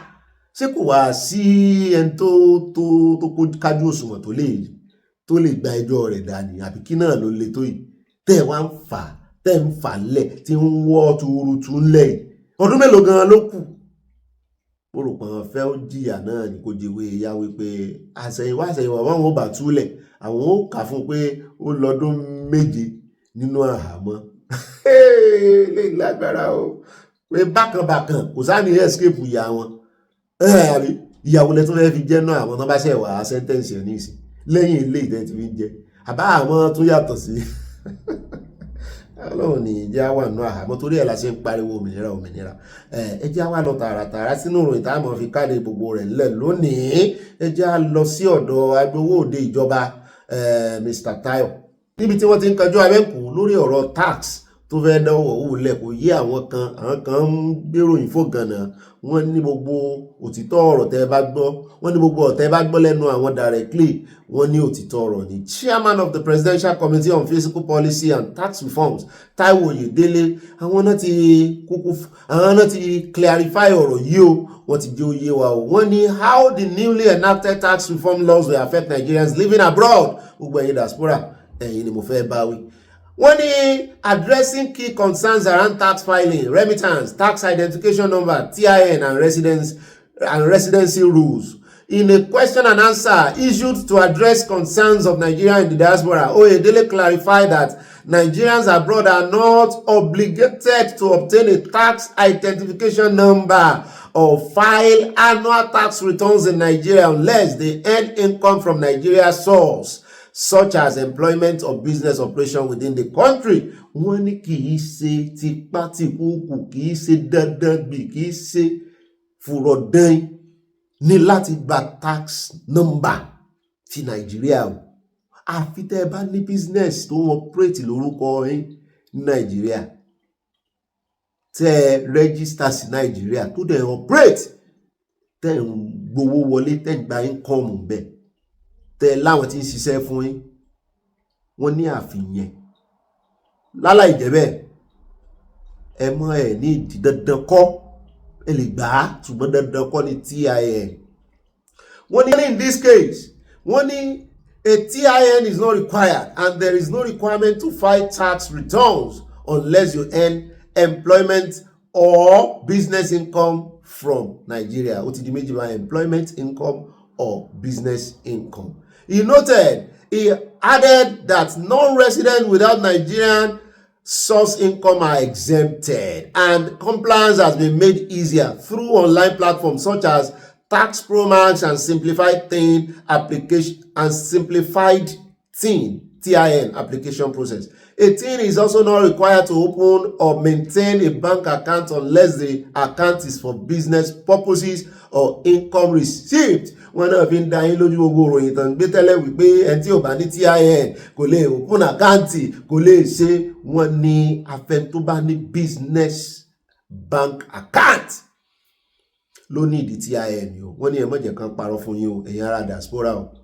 Income earned abroad, owó tẹ́ ń pa nílùú òyìnbó tẹ́ ẹ wà tẹ́ ẹ sì fi ránṣẹ́ sí Nigeria and brought into Nigeria by a non-resident individual is now specifically exempted from tax in Nigeria. Àtẹ̀lé tẹ́ ẹ fi ránṣẹ́, àtẹ̀lé tẹ́ ẹ kó dání ní cash tẹ́ ẹ fi lọ Nigeria, àtẹ̀lé tẹ́ ẹ transfer ahead pé ẹ lọ Nigeria ẹ fẹ́ rówó ná. Wọ́n ní tí residency yín ò bá ti sí Nigeria ìtumọ̀ rẹ̀ ní wípé tí ẹ bá ti kọjá oṣù mẹ́fà wọ́n ní tax yẹn ní Nigeria o. Ìyẹn ni wọ́n lè ní ẹni residencies Nigeria náà lè ní owó yẹn tax ṣùgbọ́n tẹ́ ẹ bá ti lo 6 months non-resident tẹ́ ẹ kàn lọ kàn sí ilé ẹ lóṣù kan ẹ lọ́sẹ̀ méjì gbogbo owó tẹ́ ẹ bá ná tẹ́ ẹ kó lọ wọ́n ní tax ẹ o. Wọ́n lọ wá fi kún wípé Nigeria's double taxation agreement DTAS with several countries and new relief provision of countries without DTAS ensure that the same income is not taxed twice. Pé Nigeria ní ìbáṣepọ̀ pẹ̀lú àwọn countries orílẹ̀-èdè káàkiri àwọn ìwọ̀nba náà ní pẹ̀lú ẹ̀ ọ̀pọ̀lọpọ̀ countries náà ní kíní pẹ̀lú ẹ̀ ní Europe, ní America, Canada, UK. Wọ́n ní kó má bàa di pé à ń gbowó orílẹ̀ méjì. Remittances and family transfer ilé gan ló wá sí kókó are not subject to tax.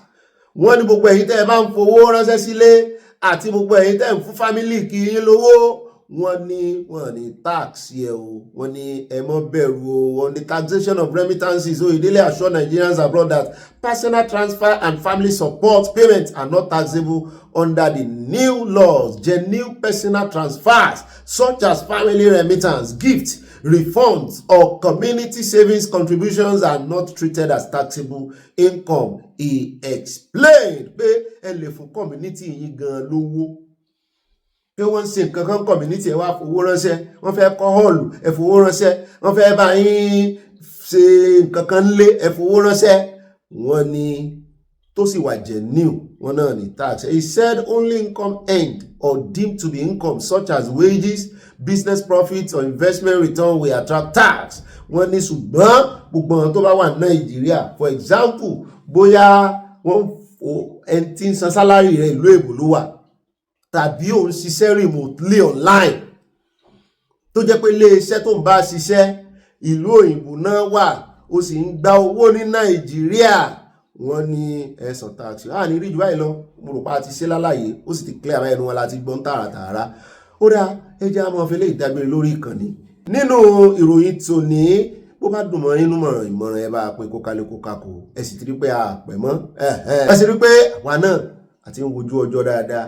Ó dá yọ́ ya kò ní yẹ́ ẹlẹ́ o, ìṣègò tòní ìtún ti lọ́nu o, bó bá dùn mọ́ inú ẹ bá pín fáwọn olólùfẹ́ yín, àwọn èèyàn la fẹ́ ń bí àférò wọ̀ntìwọ̀ntì kọ́lé yín, àwọn èèyàn bíi tiwa tá a jèrè ọgbọ́n lára wọn náà náà ó rẹ̀kọ̀ díẹ̀ kọ́ lára wa bá a ṣe jọmọ kékeré tó làfẹ́ ọ̀bẹ́ bá kọ ìmọ̀ràn yín 5 lines ẹjọ́ yóò yá kò ní yẹ lẹ́yìn ìyàwó mi, God bless you, I see you tomorrow. Tá a lo orun kan lálẹ́ òtútù ìpọ̀.